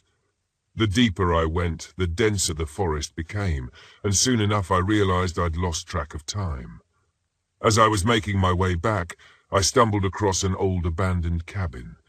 It looked like it had been there for decades, maybe even a century.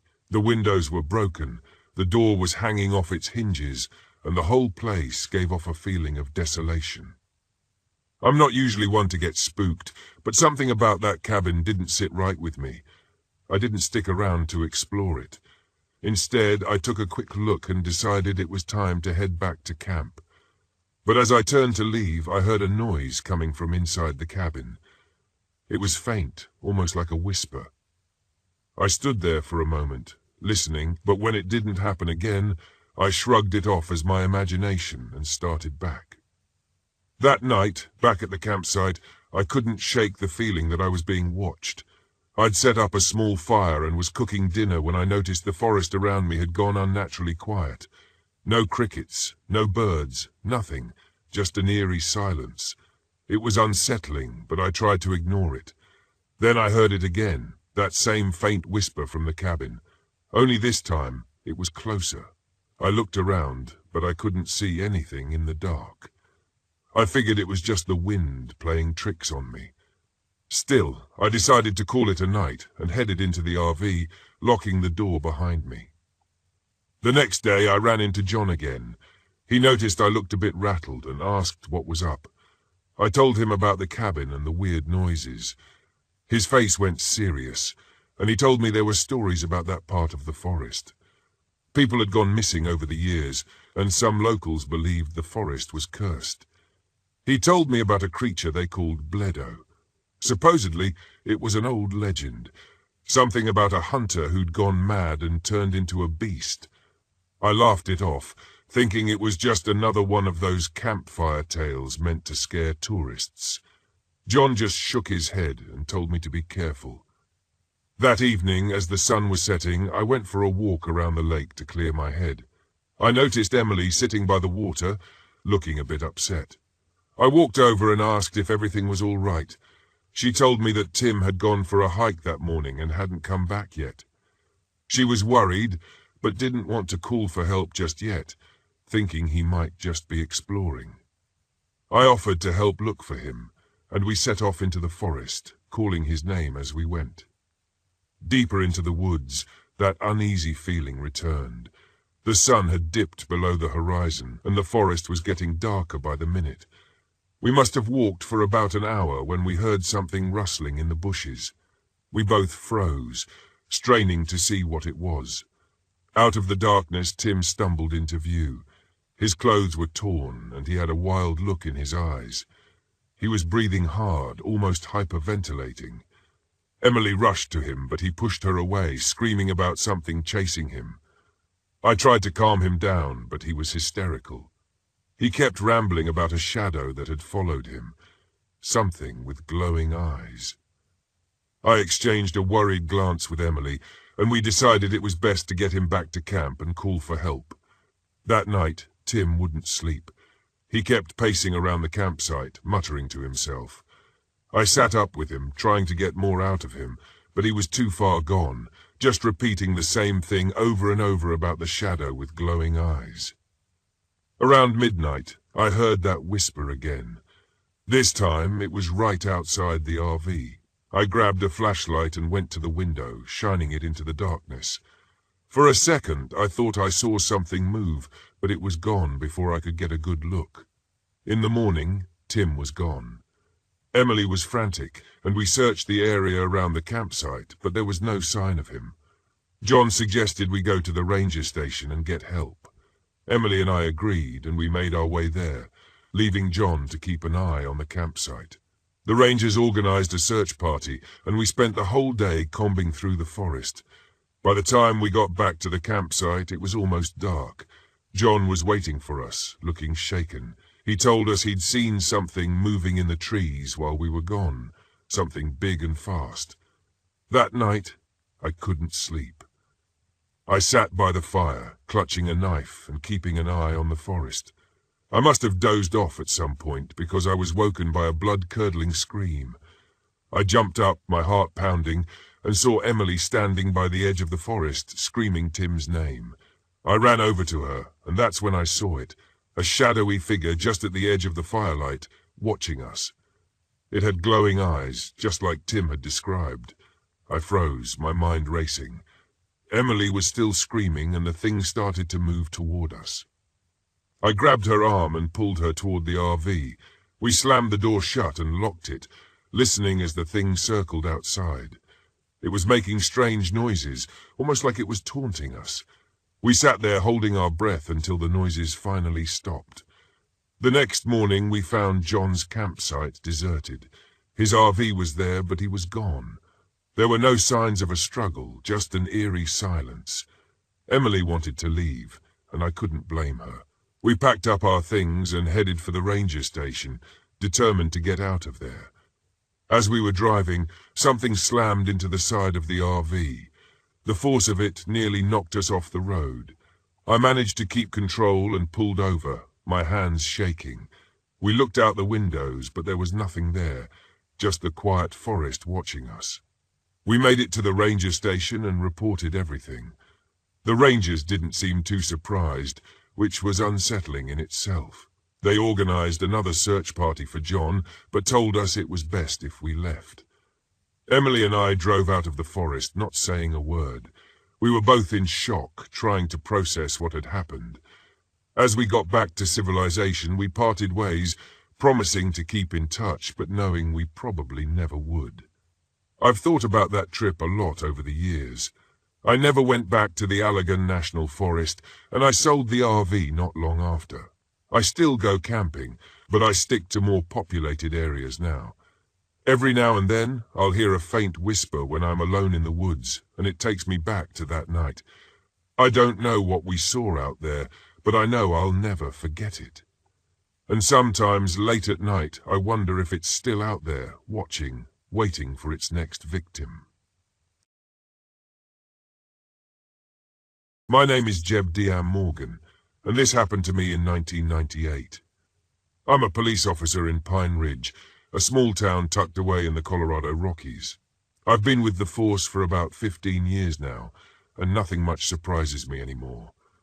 You get your fair share of drunks, domestic disputes, and the occasional lost hiker. My dad was a cop, his dad was a cop, and I guess you could say it runs in the family. I live a pretty simple life, mostly work, the occasional fishing trip, and a beer with the boys at Ola's pub. That year, winter had hit us hard. The snow was relentless, burying the town in a thick white blanket.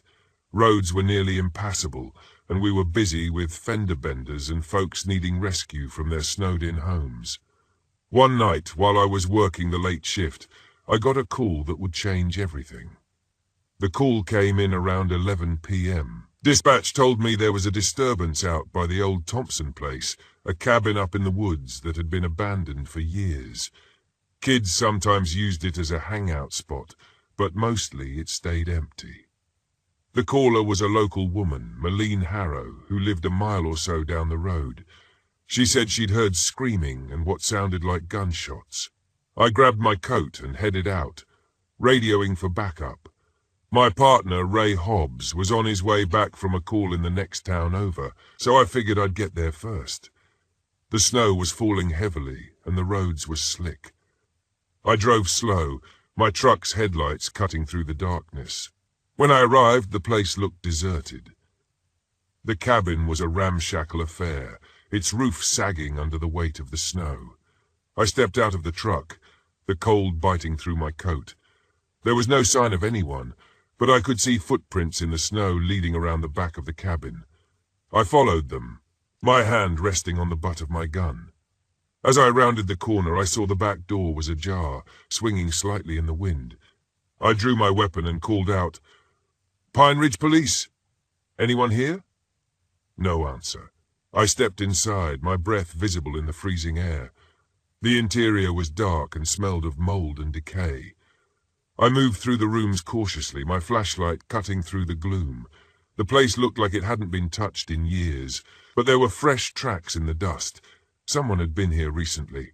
I followed the tracks to a small room at the back of the cabin.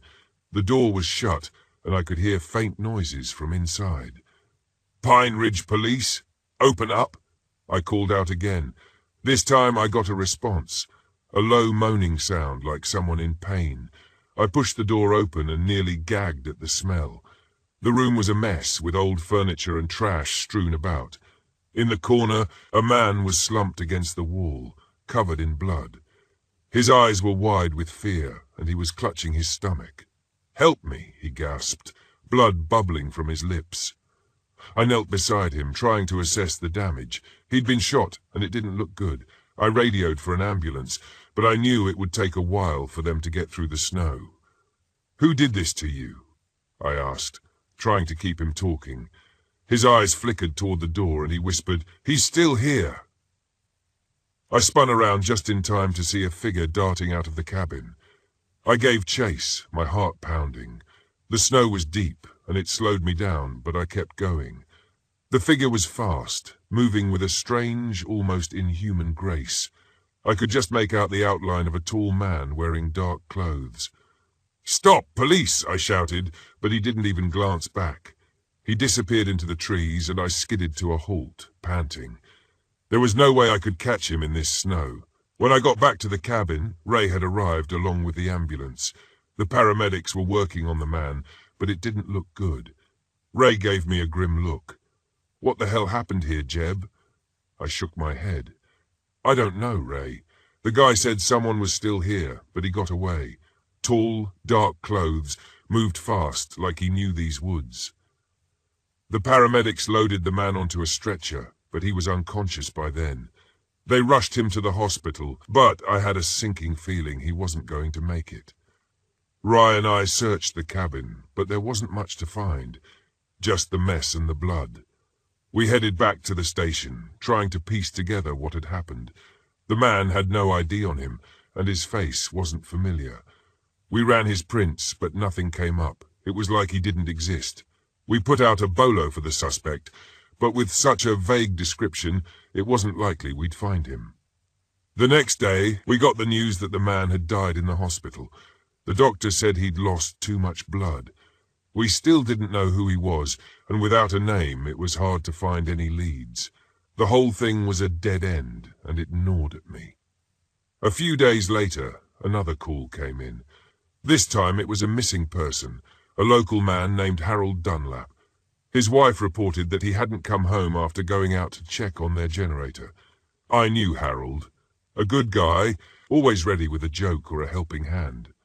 Rye and I drove out to the Dunlap place, hoping we'd find Harold safe and sound. But when we got there, his wife Betty was frantic. "He's never gone this long without calling," she said, wringing her hands. "Something's wrong. I just know it." We searched the property, but there was no sign of him. His truck was still there, parked by the shed where the generator was, but Harold was nowhere to be found. We expanded the search, bringing in more officers and some volunteers from the town. We combed the woods, calling his name, but all we found were more footprints in the snow leading away from the shed and disappearing into the forest. It was starting to feel like a nightmare. First the shooting, now a missing person, and both in the same area. I couldn't shake the feeling that they were connected. Rye and I went back to the station to regroup. We spread out the maps, marking the locations of the cabin and the Dunlap place. It was a dense area of forest with a few old logging roads winding through it. "We need to find out who that guy was at the cabin," I said, tapping my finger on the map. "Maybe he's got something to do with Harold's disappearance." Rye nodded. "I'll reach out to the state police, see if they've got any missing persons that match his description." While Rye made the call, I started going through old case files, looking for anything that might be related. It was tedious work, but I was desperate for a lead. Hours passed, and I was starting to feel like I was going in circles when Rye came back in. "State police don't have anything on our guy," he said, dropping into his chair. "But they did mention something interesting. Apparently there have been a few similar incidents in neighboring counties. People disappearing, strange sightings. They think it might be some kind of drifter or fugitive." That gave me pause. A drifter moving through the area, leaving a trail of chaos in his wake. It made sense, but it also meant he could be long gone by now. I felt a surge of frustration. We needed a break, something concrete to go on. The next few days were tense. We kept searching for Harold, but the snow made it difficult. Every lead seemed to go cold almost as soon as we found it. Then, just when I was about to lose hope, we got a tip from a local hunter. He'd seen a man matching the description near an old logging camp a few miles out of town. Rye and I geared up and headed out, hoping this was the break we needed. The logging camp was a cluster of dilapidated buildings, overgrown with weeds and half buried in snow. It had been abandoned for years, just another forgotten relic of the town's past. We moved cautiously, weapons drawn. The place was eerily quiet, the only sound the crunch of our boots in the snow. As we approached one of the buildings, I saw movement inside. I signaled to Rye and we split up, circling around to cover both exits. I crept up to the door, heart pounding. I could hear someone inside, shuffling around. I took a deep breath, then kicked the door open, my gun at the ready. The man inside spun around, eyes wide with surprise. It was him, the same man from the cabin. "Don't move," I shouted, stepping inside. Rye came in from the other side, his gun trained on the man. The man raised his hands, a smirk spreading across his face. "You boys finally caught up with me, huh? Who are you?" I demanded. "And what did you do with Harold Dunlap?" The man's smirk widened. "Harold? Oh, he's around. Maybe not in the way you'd like, though." My blood ran cold. "Where is he?" The man shrugged. "I'll take you to him, but you won't like what you find." We cuffed him and forced him to lead us through the woods, his smirk never leaving his face. He took us to a clearing where the snow was disturbed and scattered. My heart sank as we approached a pile of branches and leaves. Rye and I exchanged a grim look, then started digging. It didn't take long to find Harold. His body was buried in the snow, his face frozen in a mask of terror. I felt a wave of rage and grief wash over me. Harold had been a good man, and he didn't deserve this. "What the hell did you do?" I growled, grabbing the man by his collar. He just laughed, a cold, mirthless sound. He got in my way. Simple as that. I wanted to punch him, to make him feel even a fraction of the pain he'd caused, but I knew it wouldn't change anything. Instead, we hauled him back to town and threw him in a cell. It wasn't much, but it was something. The news of Harold's death hit the town hard. He was well liked, and his loss was felt by everyone. We held the memorial service, and I stood with Betty, offering what comfort I could. It didn't feel like enough. As for the man we caught, he didn't say much after that. His name was Marcus Fane, a drifter with a long history of violence. He'd been on the run for years, moving from town to town, leaving a trail of bodies behind him. In the end, he was charged with Harold's murder, as well as several other unsolved cases. He went to trial, was found guilty, and was sentenced to life without parole. It should have felt like a victory, but it didn't. The loss of Harold, the horror of it all, still hung over me. Pine Ridge was a small town, and something like this left a mark that wouldn't easily fade. In the aftermath, I tried to find some sense of normalcy. I went back to work, went fishing, had beers at Ray's, but there was a part of me that couldn't let go of what had happened. I kept thinking about the man in the cabin, the fear in his eyes, the way Marcus had smirked when he talked about Harold. I guess that's the thing about being a cop in a small town. You think you've seen it all, but then something like this happens, and it shakes you to your core. You start to see shadows where there shouldn't be any, hear things that aren't there. It's a hard thing to shake. One night, a few months after everything had settled down, I found myself back at the cabin. I don't know why I went there. Maybe I was looking for answers, or maybe I just wanted to make peace with what had happened. I stood there in the cold, looking at the place where it all began, and I realized something. No matter how much we try to make sense of the world, there are some things we'll never understand, some evils that can't be explained. And all we can do is keep going, keep fighting, and hope that in the end we make a difference. As I turned to leave, I felt a strange sense of calm. The snow was falling softly, and the world seemed at peace. For the first time in months, I felt like I could breathe again.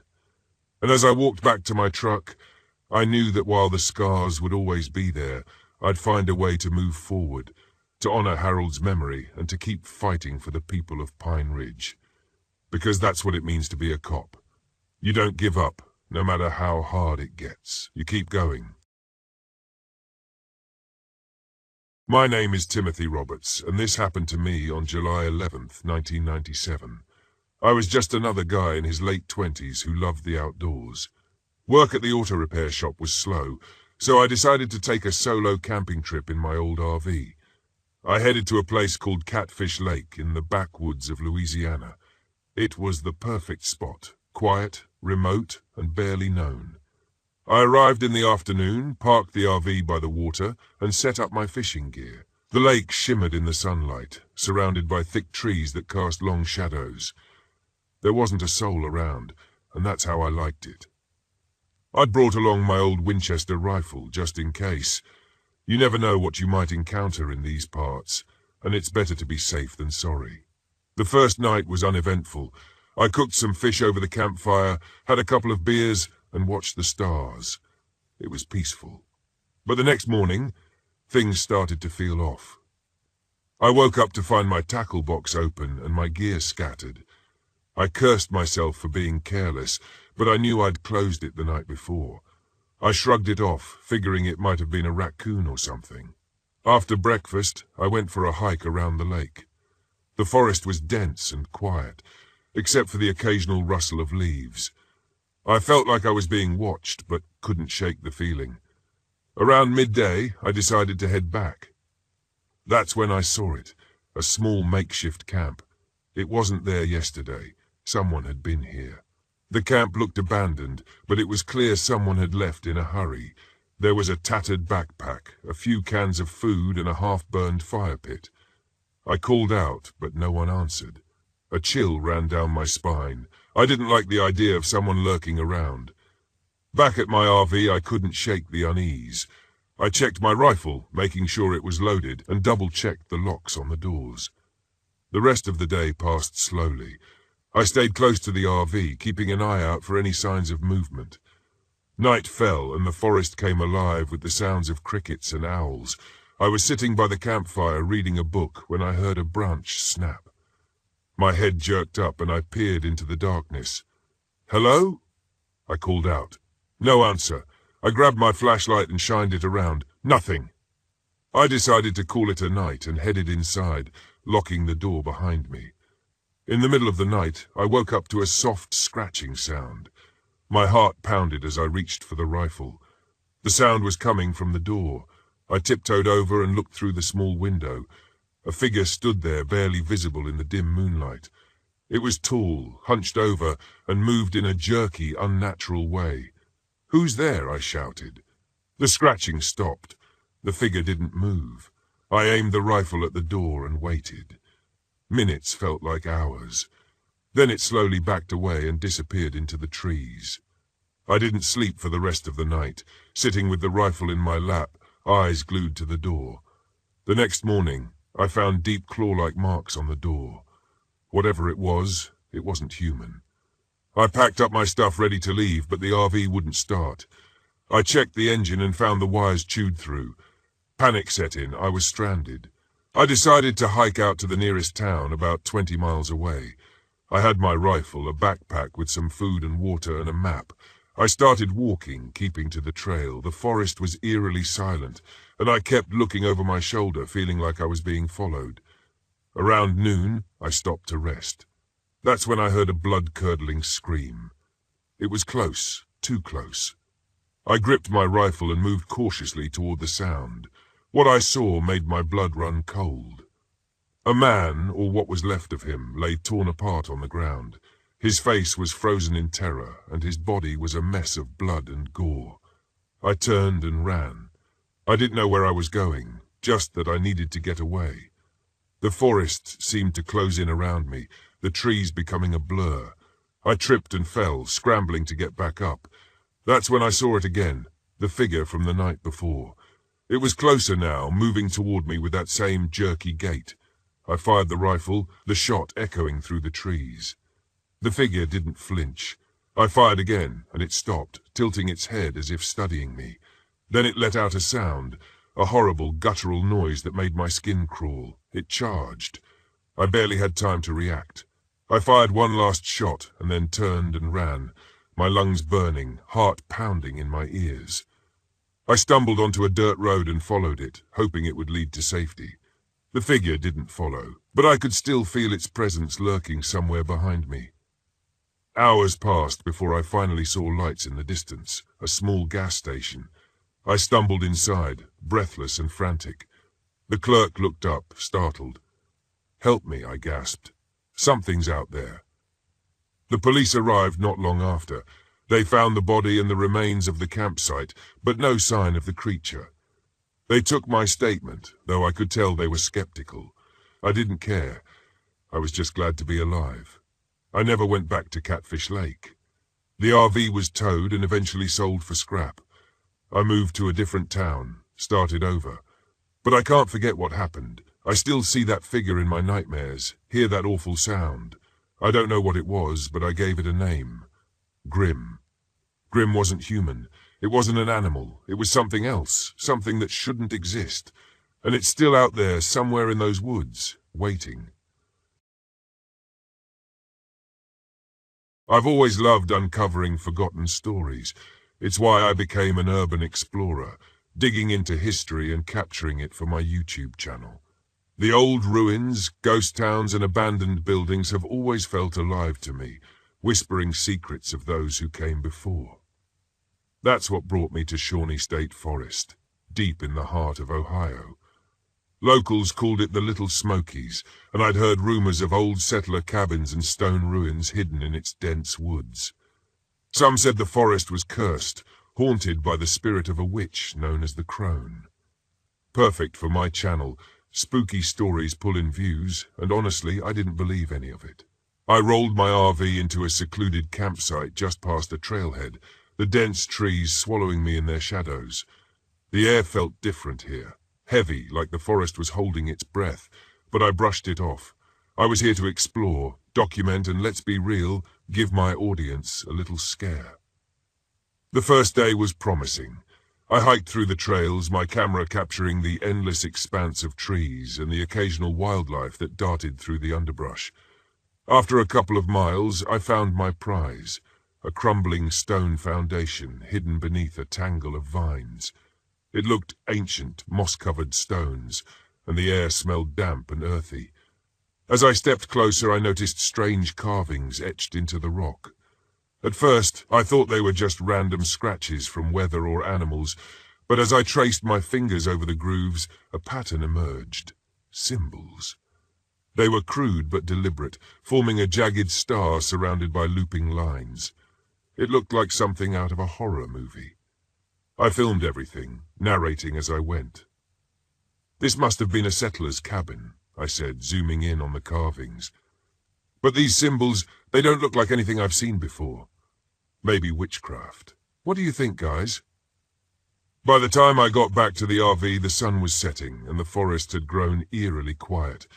Even the crickets seemed to hold back their usual nighttime chorus. That night, I dreamt of her. She was gaunt, her face pale and drawn, with eyes like dying embers. A tattered hood covered her head, and her bony fingers reached out for me. "One step closer," she whispered, her voice dry and brittle like leaves. "One step closer." I jolted awake, drenched in sweat. The RV was silent, save for my ragged breathing. I told myself it was just a dream, a product of my overactive imagination, but as I rubbed my arm, I felt a sharp sting. When I looked down, there it was, a faint but unmistakable scratch, forming one of the symbols I'd seen on the ruins. The next morning, I packed up my camera and headed deeper into the forest. The air felt thicker as I walked, and I couldn't shake the feeling that I was being watched. I tried to focus on the beauty around me, the sunlight filtering through the trees, the crisp smell of pine, but the unease clung to me. That's when I found him. His cabin was hidden among the trees, a ramshackle structure that looked like it might collapse at any moment. Smoke curled lazily from the chimney, and the faint smell of wood smoke, and something sharper, maybe herbs, drifted through the air. I almost turned back, but curiosity got the better of me. The man who emerged was grizzled and wiry, his face weathered like old leather. He looked at me with sharp, calculating eyes that made me feel like I was the one out of place. "You're not from around here," he said, his voice rough. "No, just passing through," I replied, trying to sound casual. "I'm an urban explorer. I film old sites, ruins like that." He snorted, shaking his head. "You shouldn't be poking around in these woods. You've been to the ruins, haven't you?" I hesitated. "Yeah, why?" He gave me a hard look, his lips pressing into a thin line. "You found the mark, didn't you?" The scratch on my arm burned as if on cue. I pulled up my sleeve and showed him. "How did you—" "She's got her claws in you now," he said, his voice grim. "The crone. She marks those who wander too close. You're just the latest fool to stumble into her trap." I wanted to laugh it off, but his tone made it impossible. "So what happens now?" I asked, half joking. "She curses you, steals your soul." Ezra, he introduced himself, didn't laugh. "You'll see things, hear things. She'll draw you deeper, closer to where she waits, and when you're ready, she'll take you." "Take me where?" I asked. "To the dark." The whispers started that night. At first, they were faint, like a distant breeze, but as the hours ticked by, they grew louder, weaving through the stillness of the forest. They called my name. soft and insistent. "Jake, one step closer." I huddled in my RV, every nerve on edge. My camera sat on the table, and I grabbed it like a talisman, pointing it toward the windows. The light outside was weak, but I could have sworn I saw movement, shadows flitting between the trees. The mark on my arm throbbed, darker now, the lines more intricate. I tried to convince myself it was all in my head, but deep down I knew it wasn't. The next day I went back to the ruins. I needed answers. The forest felt different this time, more alive, but not in a comforting way. It was as if the trees were leaning closer, their branches stretching toward me. When I reached the ruins, the air grew cold. My breath fogged in front of me, despite the warm spring day. And then I saw her. She was standing in the center of the stone foundation, her hooded figure barely solid, like smoke caught in a draught. Her head tilted, and I felt her eyes, those ember-like eyes, boring into me. "Why me?" I asked, my voice shaking. "You sought me out," she whispered. "You found my mark, one step closer." The shadows around her shifted, forming twisted, half-seen shapes, faces, hands, bodies that seemed to rise and reach. I stumbled back, nearly dropping my camera. "You can't have me," I shouted. Her lips twisted into something like a smile. "You belong to me now." I don't remember running back to the RV. My legs moved on autopilot, terror propelling me forward. By the time I locked the door behind me, my chest was heaving, my mind racing. The mark on my arm burned hotter than ever, spreading like ink across my skin. My reflection in the RV's mirror looked wrong. My eyes were darker, my face hollow. I barely recognized myself. That night, the whispers didn't just call my name. They laughed, low and guttural, filling the small space with their weight. The shadows outside pressed closer, their shapes contorting into impossible forms. I realized then that I couldn't stay. If I did, she would come for me, just as Ezra had said. I left Shawnee State Forest the next morning, but the mark didn't fade. It grew darker, more intricate, and the whispers followed me. Even now, as I sit miles away in this hotel room, I can hear her voice. "One step closer," she says, her words curling in my ears like smoke. I don't know how far I'll have to run, but I know one thing for sure. She's not done with me. My name is Kenneth Mosby. I'm 29 years old, and this happened in the fall of last year. I thought I was heading into the wilderness for a peaceful escape with my best friend Elise and her co-worker Derek. Instead, I walked straight into a nightmare I'll never forget. It started with a simple plan. I'd heard about the beauty of Red Creek Hollow, tucked away in Dolly Sods, West Virginia, rugged, isolated, breathtakingly wild. It was everything I needed to reset after months of grinding at work. Elise was going through a rough breakup, and I thought the trip would be good for her too. She was hesitant, but finally agreed, as long as she could bring Derek, a co-worker I barely knew but figured couldn't be worse than the third wheeling my best friend. We rented a small RV packed with enough food, gear, and optimism to last 3 days. By the time we arrived at Red Creek Hollow, the sun was setting, casting long shadows through the dense trees.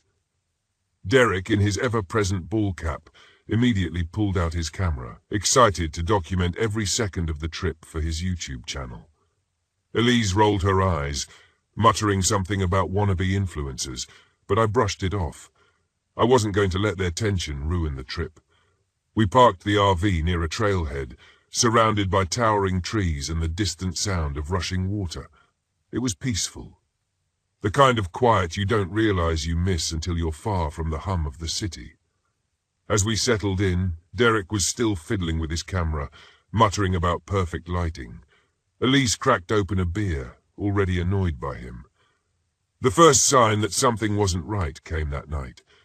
I woke up to a faint sound outside the RV, whispers at first. At first I thought it was the wind, but it wasn't. The voices rose and fell like a conversation just out of earshot. I shook it off, convincing myself it was my imagination. But when I mentioned it the next morning, Elise frowned. "You heard it too?" she asked, her voice unusually serious. "I thought it was you guys screwing with me." Derek, ever the skeptic, laughed. It's probably just the wind. Relax. This place is ancient. Sounds carry weird in the woods. The plan for day 2 was simple. Hike deeper into the hollow, explore some of the less-traveled trails, and film as much of the stunning landscape as we could. Derek insisted on using an old map he'd found online instead of relying on GPS. I didn't love the idea, but he was confident, at least indifferent. The hike started fine, but it didn't take long for things to feel off. The deeper we went, the quieter it got. No birds, no rustling leaves, just the crunch of our boots and the occasional snap of Derek's camera. Then we found the clearing. It was small, littered with rusted tools, a broken saw, a mangled rake, and a child's shoe, half buried in the dirt. The air felt heavier there, like we'd walked into a space that didn't want us. Derek, of course, was thrilled. He crouched by the shoe, angling his camera for the best shot. "Creepy, right?" he said. "This will get so many views. Let's keep moving," Elise said sharply. She wasn't one to spook easily, but her voice had an edge I hadn't heard before. We left the clearing, but the unease followed us. That night, things escalated. Derek decided to step outside the RV to film the stars. He was out there for maybe 20 minutes when I heard him call out, "Elise, hey, come check this out." I glanced at Elise, who was sitting across from me, flipping through a paperback. "What does he want now?" she muttered, not bothering to move. Then her voice came from outside the RV. "Come, Elise." It froze me. What the hell? The blood drained from my face as I realized what I'd heard. It wasn't her voice exactly. It was too soft, too stretched, but it was close enough to be unnerving. Derek must have heard it too, because he came barreling back inside, pale as a ghost. "You're screwing with me, right?" he said, his voice shaking. "You were out there. I've been in here the whole time." Elise snapped, her irritation masking her fear. None of us slept that night. The next morning, we agreed to pack up and leave, but the RV wouldn't start. Derek tried everything, checking the battery, the fuel line, but it was like the engine had just died.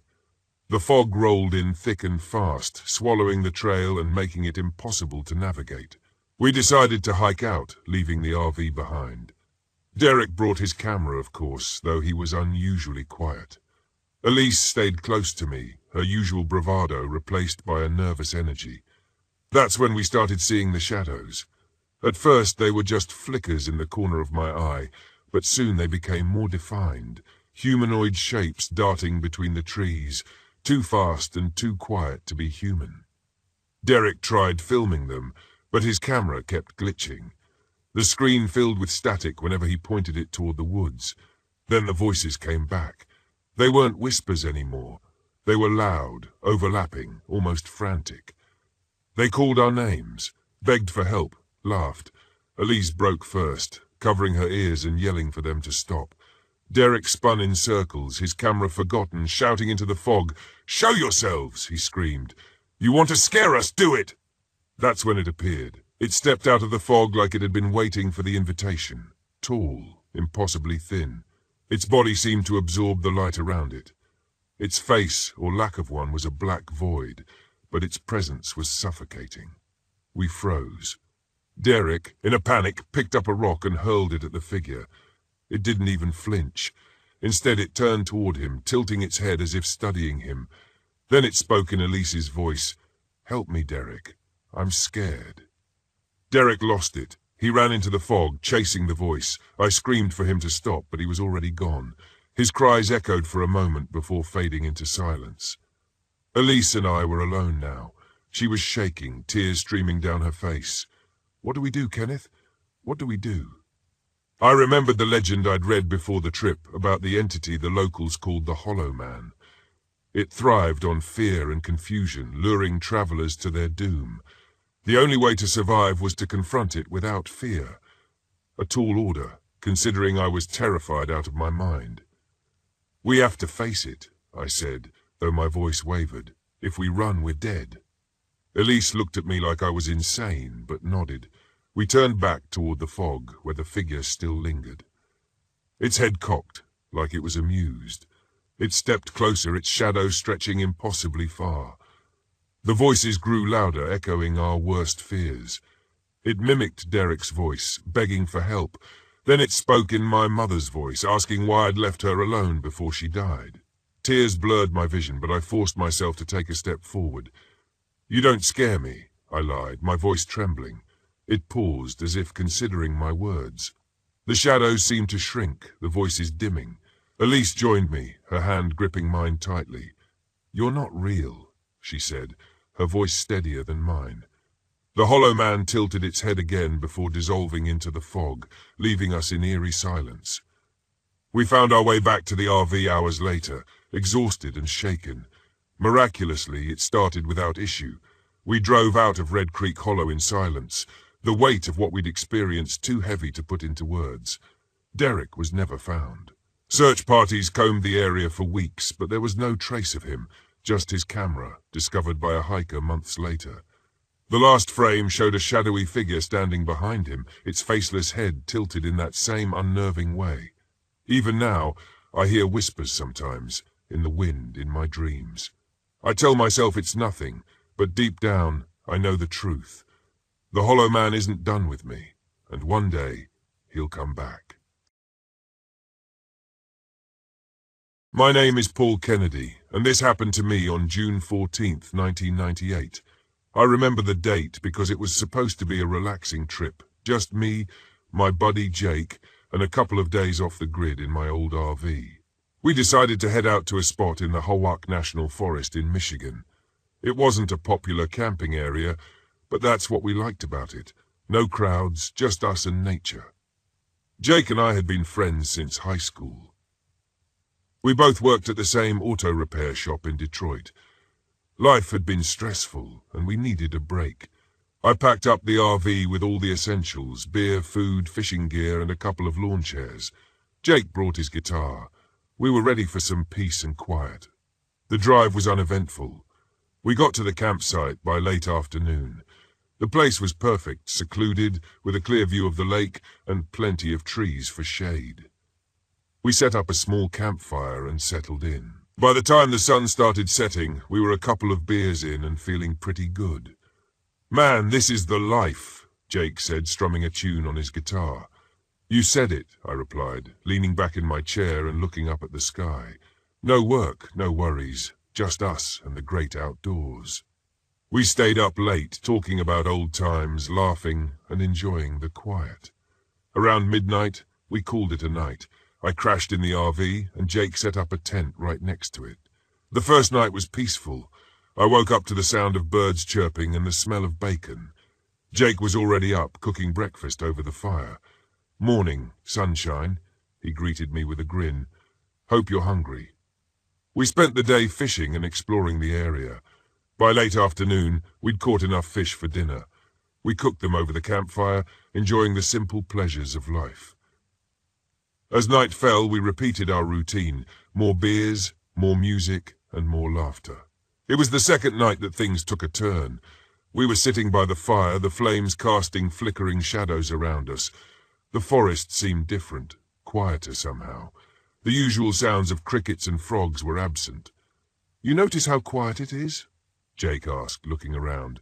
"Yeah, kind of weird," I replied, feeling a slight unease. We shrugged it off and continued our conversation. Around midnight, Jake went to his tent and I headed to the RV. I was just about to fall asleep when I heard a noise outside, a rustling sound, like something moving through the trees. I sat up, listening. "Jake?" I called out, but there was no answer. I grabbed a flashlight and stepped out of the RV. The night was pitch black, and the beam from my flashlight seemed weak against the darkness.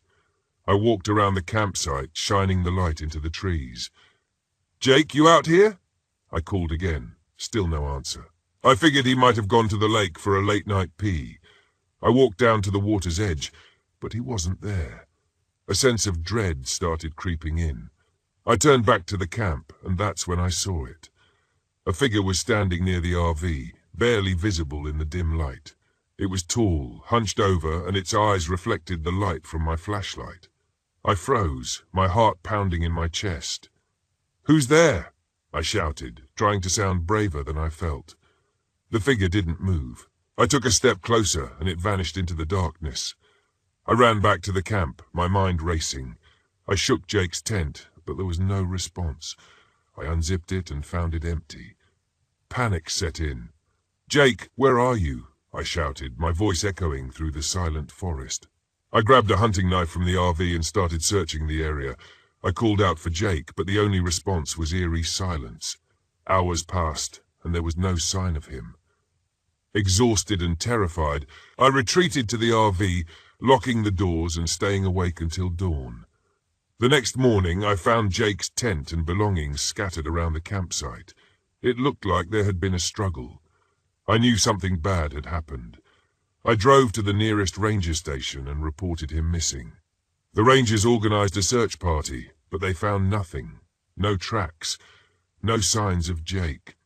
It was like he had vanished into thin air. I stayed at the campsite, hoping he would return, but he never did. A week passed, and I had to go back to Detroit. The police got involved, but there were no leads. Jake was officially declared missing. I couldn't shake the feeling that whatever I saw that night had something to do with it. I started digging into local legends and folklore, trying to find any clue. I came across stories of a creature called the Wendigo, a malevolent spirit from Native American folklore. It was said to inhabit the forests and prey on humans. The descriptions matched what I saw, tall, gaunt, with glowing eyes. But it was just a story, right? Months turned into years, and Jake was never found. I still go camping, but I'm always on edge, always looking over my shoulder. I carry a gun now, just in case. The memory of that night haunts me, and I can't help but wonder if Jake is still out there somewhere. Sometimes, late at night, I hear rustling outside my window. I tell myself it's just the wind, but deep down, I know it's something else, something still out there, waiting. I have a name for it now, a single word that sends chills down my spine every time I think of it. Wendigo.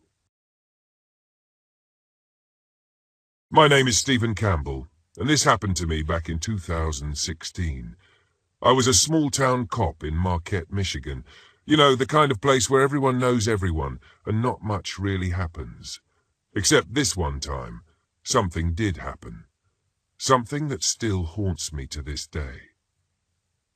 I've been on the force for about 15 years, married to a lovely woman named Rachel, and we've got 2 kids, Emily and David. I used to joke that the most excitement we ever got in Marquette was when the annual county fair rolled into town. But all that changed one crisp October night while I was on the late shift. The evening started off just like any other.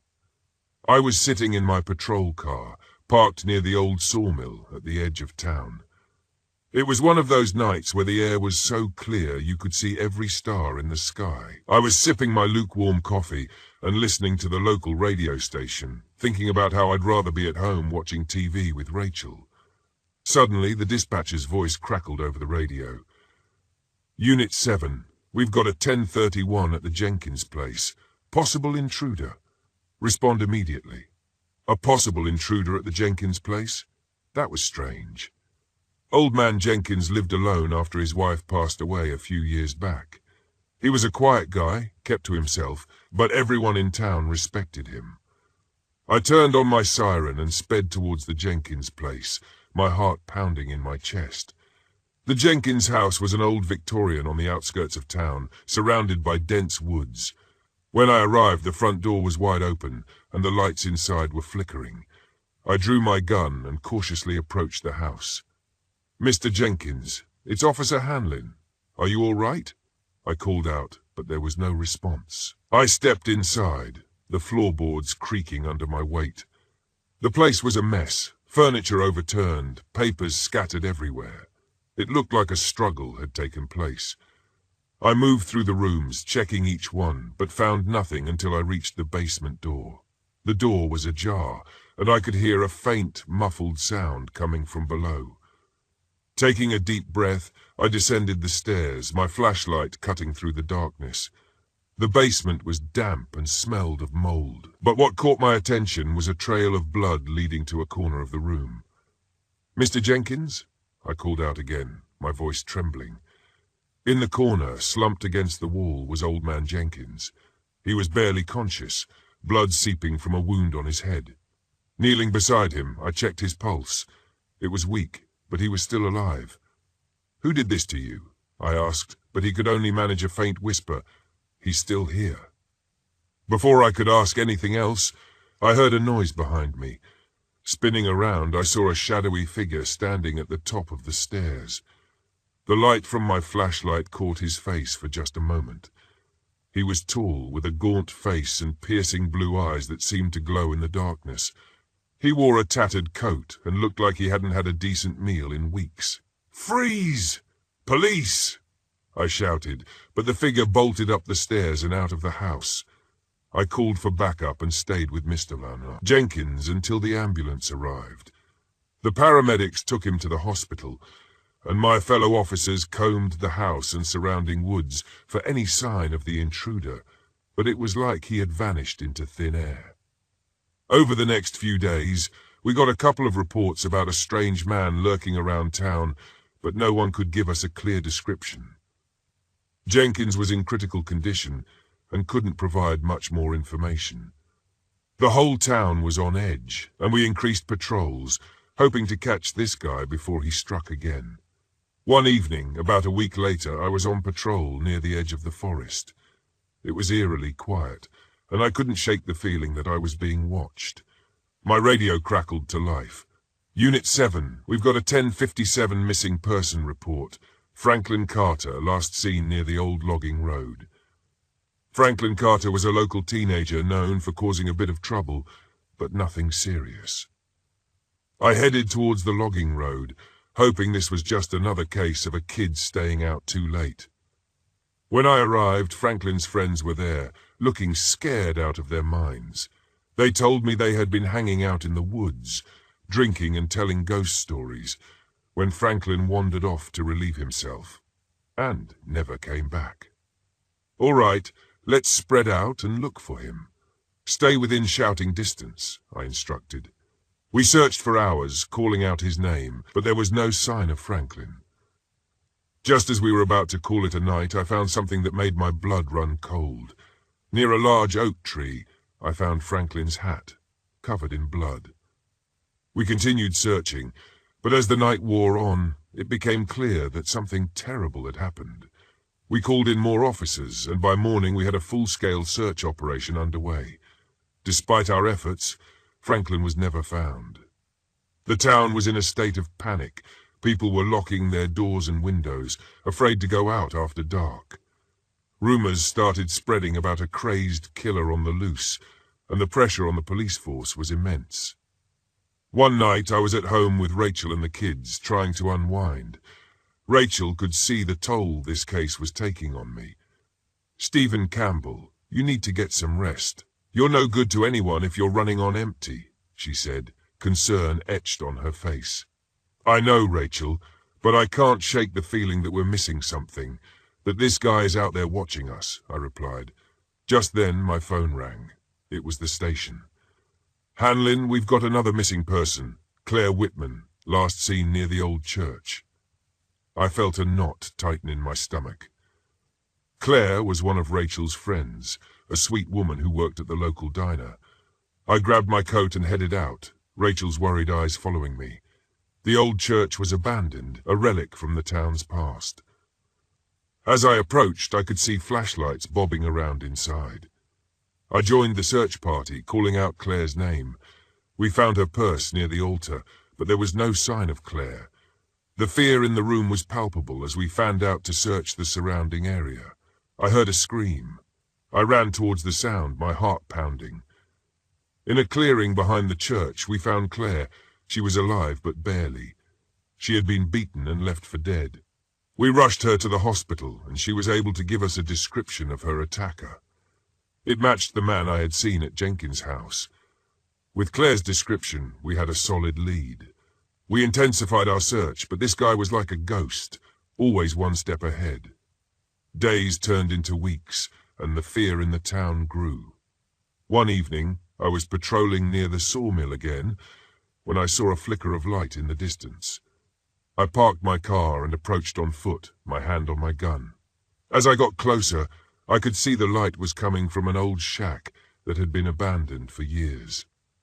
I quietly approached the shack and peeked through a crack in the wall. Inside, I saw the man we had been looking for. He was pacing back and forth, muttering to himself. On a makeshift table, I saw maps of the town, photographs of the missing persons, and a collection of knives. I radioed for backup, but knew I couldn't wait. I kicked the door open. "Freeze! Police!" The man turned to face me, a wild look in his eyes. "You're too late, officer. They're all gone," he sneered. I moved closer, keeping my gun trained on him. "Drop the knife and get on the ground," I ordered. Instead, he lunged at me and we struggled. He was strong, but I managed to disarm him and pin him to the ground.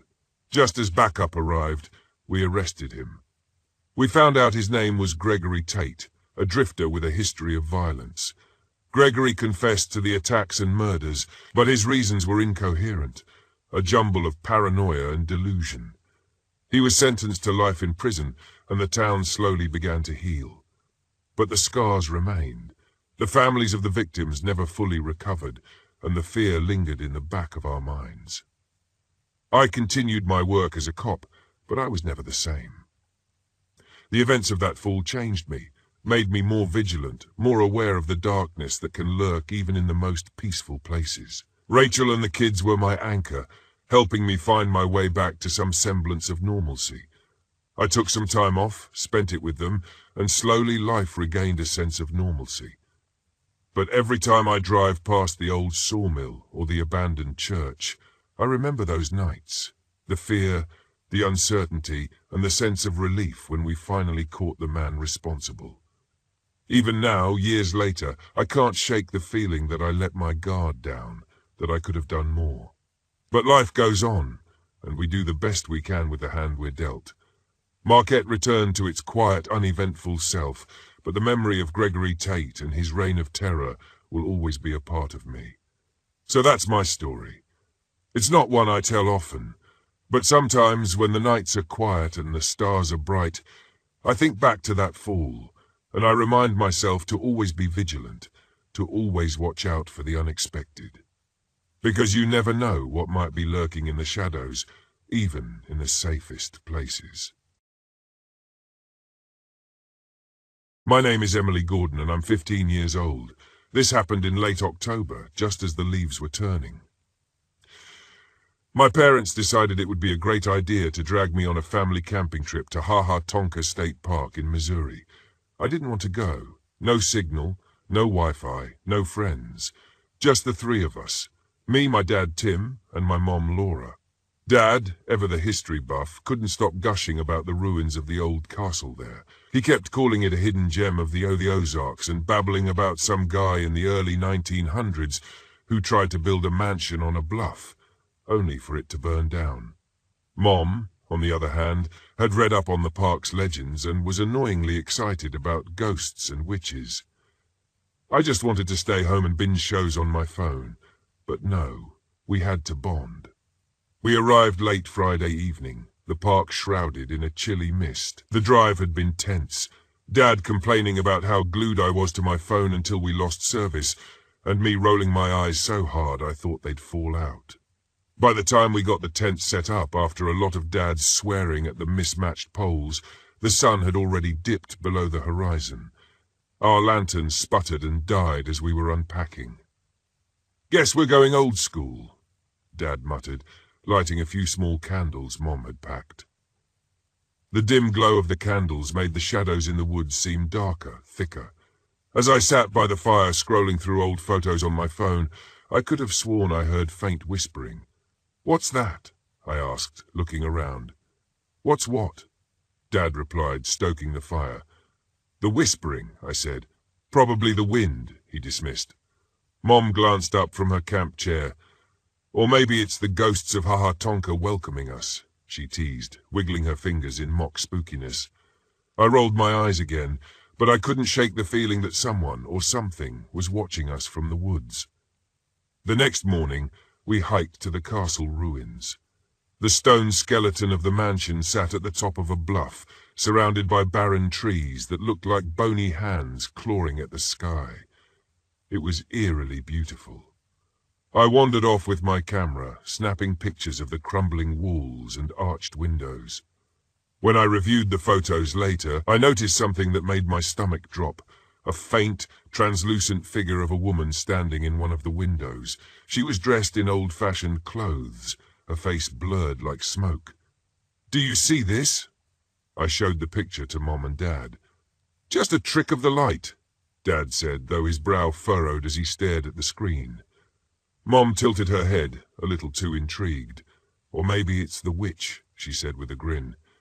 "There's a legend about her, you know. Supposedly, she cursed the castle and its owners." "That's just a story," Dad said, waving it off. "Then how do you explain this?" I snapped, holding up my camera. He didn't have an answer. That night, things took a turn. The wind picked up, howling through the trees like a mournful cry. As we sat around the fire, I thought I heard my name, soft, drawn out like a distant call. "Did you hear that?" I whispered. "Hear what?" Mom asked, looking up from her book. "Someone said my name," I insisted. "You're imagining things," Dad said, but he looked uneasy. When we went to bed, I struggled to fall asleep. The wind seemed louder, the whispers closer. Around midnight, I heard a scratching sound outside the tent. "Dad," I hissed, shaking his shoulder. "Wake up." "What now?" he grumbled. "Listen." The scratching grew louder, like claws raking against fabric. Dad unzipped the tent and shone his flashlight outside. There was nothing there, but the car parked a few feet away had fresh scratches running down its side, long, jagged marks that hadn't been there before. "Must have been a raccoon," he muttered, though his voice wavered. I didn't sleep at all after that. The next day, while hiking to the spring, we ran into a woman who looked like she'd stepped out of a horror movie. Her hair was wild, her clothes stained with dirt, and her eyes darted around like she was expecting something to jump out of the woods. "You shouldn't be here," she said, her voice low and urgent. "What do you mean?" Mom asked the woman. "Of the fire," she whispered. "She doesn't like visitors." "Okay, crazy lady," Dad muttered under his breath, steering us away. But her words stuck with me. That evening I wandered back to the ruins alone, hoping to get more pictures. The sunset cast an orange glow over the stone walls, making them look like they were on fire. As I stepped through the archway, I felt a sudden chill, as if I'd walked into a freezer. Then I saw her. The woman from my photo stood at the edge of the bluff, her figure flickering like a flame. She turned slowly, her face now clear and utterly horrifying. Her eyes were hollow sockets, her mouth twisted in a silent scream. "Emily," she whispered, her voice like crackling fire. I stumbled back, tripping over a rock. When I looked up, she was gone. By the time I made it back to camp, I was shaking so hard I could barely speak. "The witch," I gasped. "I saw her." Mom and Dad didn't believe me at first. But then the firewood in our campfire ignited all at once, roaring higher than it should have, as if an unseen hand had poured gasoline on it. Then I blacked out. According to my parents, I started muttering in a language they didn't recognize, my eyes rolling back in my head. Mom freaked out, screaming for Dad to do something. He dragged me to the car, but the engine wouldn't start. That's when they noticed the symbols etched into the trees around our campsite. The same ones we'd seen at the ruins. Desperate, they flipped through an old guidebook they'd bought at the park's visitor center. In the back was a section on local folklore, including a cleansing ritual used to banish spirits. They gathered cedar branches from the forest and burned them in a circle around me, chanting the words from the guidebook. I woke up to the sound of the witch's scream, a high-pitched wail that seemed to come from everywhere at once. The fire died out, and the air felt lighter, less oppressive. We didn't stay to see if the ritual worked permanently. Dad carried me to the car, and this time it started without a problem. We drove home in silence, too shaken to speak. That trip changed us. Dad stopped being so critical of me, and I started opening up to my parents more. Mom got really into folklore, reading everything she could about spirits and curses. But sometimes, late at night, I still hear whispers calling my name, and I wonder if the witch is truly gone, or if she's waiting for me to come back.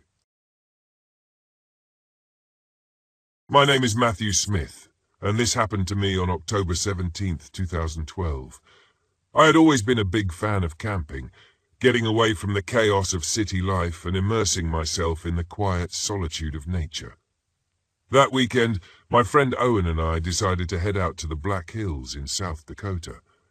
We packed up my RV with enough supplies for a few days, including plenty of beer, some fishing gear, and enough junk food to last us a week. Owen and I had been friends since college, bonding over our love for the outdoors and our mutual disdain for cubicle life. We both worked in finance, a job that paid well but sucked the soul right out of you, so these trips were our lifeline, a way to recharge and feel human again. This time we were aiming for a spot we'd heard about from a guy at the bar, deep in the hills, off the beaten path, and supposedly untouched by tourists. We rolled into the site just before sunset. It was perfect, an open clearing surrounded by dense forests with a clear stream running nearby. We parked the RV, set up camp, and cracked open a couple of beers. The first night was uneventful, just the way we liked it. We sat by the fire, talked about nothing in particular, and enjoyed the stars. The next morning, we decided to explore the area. We found a small trail that led deeper into the forest and followed it for a couple of miles until we came across an old, abandoned cabin. It looked like it had been there for decades, maybe longer. The wood was rotting, the windows were broken, and the door hung off its hinges. Naturally, Owen and I were curious, so we decided to take a look inside. The cabin was empty, except for a few pieces of broken furniture and a lot of dust. There were no signs that anyone had been there in years, so we didn't think much of it. We left and spent the rest of the day hiking, fishing, and generally enjoying the peace and quiet. That evening, back at the campsite, things started to get strange. It was just after dinner, and we were sitting by the fire again when we heard a noise coming from the woods. At first, we thought it was just an animal, maybe a deer or a raccoon, but the sounds didn't fit. It was more like a scratching, followed by a low, almost guttural sound that I can't quite describe. Owen grabbed a flashlight and shone it toward the noise. We didn't see anything, but the scratching continued, getting louder and closer. We both stood up, feeling a mix of curiosity and unease. Then, just as suddenly as it started, the noise stopped. We looked at each other, shrugged it off, and went back to our beers, chalking it up to the woods playing tricks on us. That night, I had trouble sleeping. I kept hearing noises, branches snapping, leaves rustling, but every time I looked out the window, there was nothing there. At some point, I must have dozed off because the next thing I knew, it was morning. Owen and I decided to take it easy that day. We stayed close to the campsite, fishing in the stream and lounging around. As the day went on, I couldn't shake the feeling that we were being watched. I didn't say anything to Owen, not wanting to sound paranoid, but I could tell he felt it too. He kept glancing into the woods, his usual easygoing demeanor replaced by a tense alertness. That evening, as we were cooking dinner, we heard the noise again. This time, it was louder and more insistent. Owen grabbed his flashlight and a hunting knife we kept for emergencies. We moved slowly toward the edge of the clearing, the fire casting long shadows behind us. "Who's there?" Owen called out, his voice steady but with an edge of tension. There was no response, just the continued scratching and rustling. We took a few more steps, and then we saw it, or rather, we saw the outline of it. Something large, hunched over, with limbs that looked too long for its body. It was just standing there, half hidden by the trees, watching us. "What the hell is that?" I whispered, more to myself than to Owen. "I don't know," he replied, gripping the knife tighter. We stood there for what felt like an eternity, neither of us daring to move. Then in a flash, the thing was gone, disappearing into the darkness of the forest. We backed up slowly, not taking our eyes off the spot where it had stood, and made our way back to the fire. "Maybe we should leave," I suggested, my voice shaky. Owen shook his head. "No, not yet. Let's see what happens. It could just be some animal." but I could see the doubt in his eyes. We finished dinner in silence, the crackling of the fire the only sound. We decided to take turns keeping watch that night, just in case. Owen took the first shift while I tried to get some sleep. I don't know how long I slept, but I woke up to Owen shaking me, his face pale. "It's back," he whispered, "and it's closer." I grabbed the flashlight and knife and followed him outside. The noise was louder now, more aggressive. We shone the light toward the sound and saw the creature again, closer this time, its eyes reflecting the light in an eerie glow.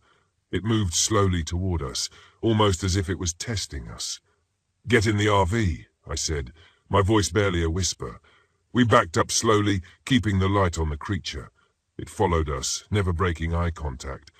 We scrambled into the RV, slamming the door shut and locking it. The creature came right up to the door, scratching at it with long, sharp claws. We could hear its breathing, heavy and ragged, as it tried to get inside. "Start the engine," Owen said, his voice tight with fear. I fumbled with the keys, my hands shaking. The engine roared to life, and I floored it, not caring where we were going as long as it was away from that thing. The RV lurched forward, and we sped down the narrow dirt road, the creature's silhouette disappearing in the rearview mirror. We drove for what felt like hours until we reached a small town. We pulled into a gas station and parked, both of us too shaken to speak. We sat there in silence for a long time, trying to process what had just happened. "Do you think it followed us?" Owen finally asked, breaking the silence. "I don't know," I replied, my voice hoarse, "but I don't want to find out." We decided to call it quits on the camping trip and headed back home. The drive was long and tense, both of us constantly checking the mirrors, half expecting to see that thing following us. But we made it back without incident, and after a few days, the fear started to fade, replaced by a nagging sense of curiosity. What was that thing? Where did it come from? We never found out. We did some research, looking up local legends and folklore, but nothing matched what we saw. The closest we came was a story about a creature called Rolas, an ancient mythical beast said to haunt the forests. But that was just a story, right? Owen and I haven't been camping since. We still talk about that trip sometimes, trying to make sense of it, but we always come up short. It's like trying to solve a puzzle with missing pieces. All I know is that something is out there, something that defies explanation, and it's better to leave it alone. So if you ever find yourself in the Black Hills, remember this story. Stay on the beaten path, don't go exploring old cabins, and if you hear strange noises in the night, get the hell out of there. You never know what might be watching you.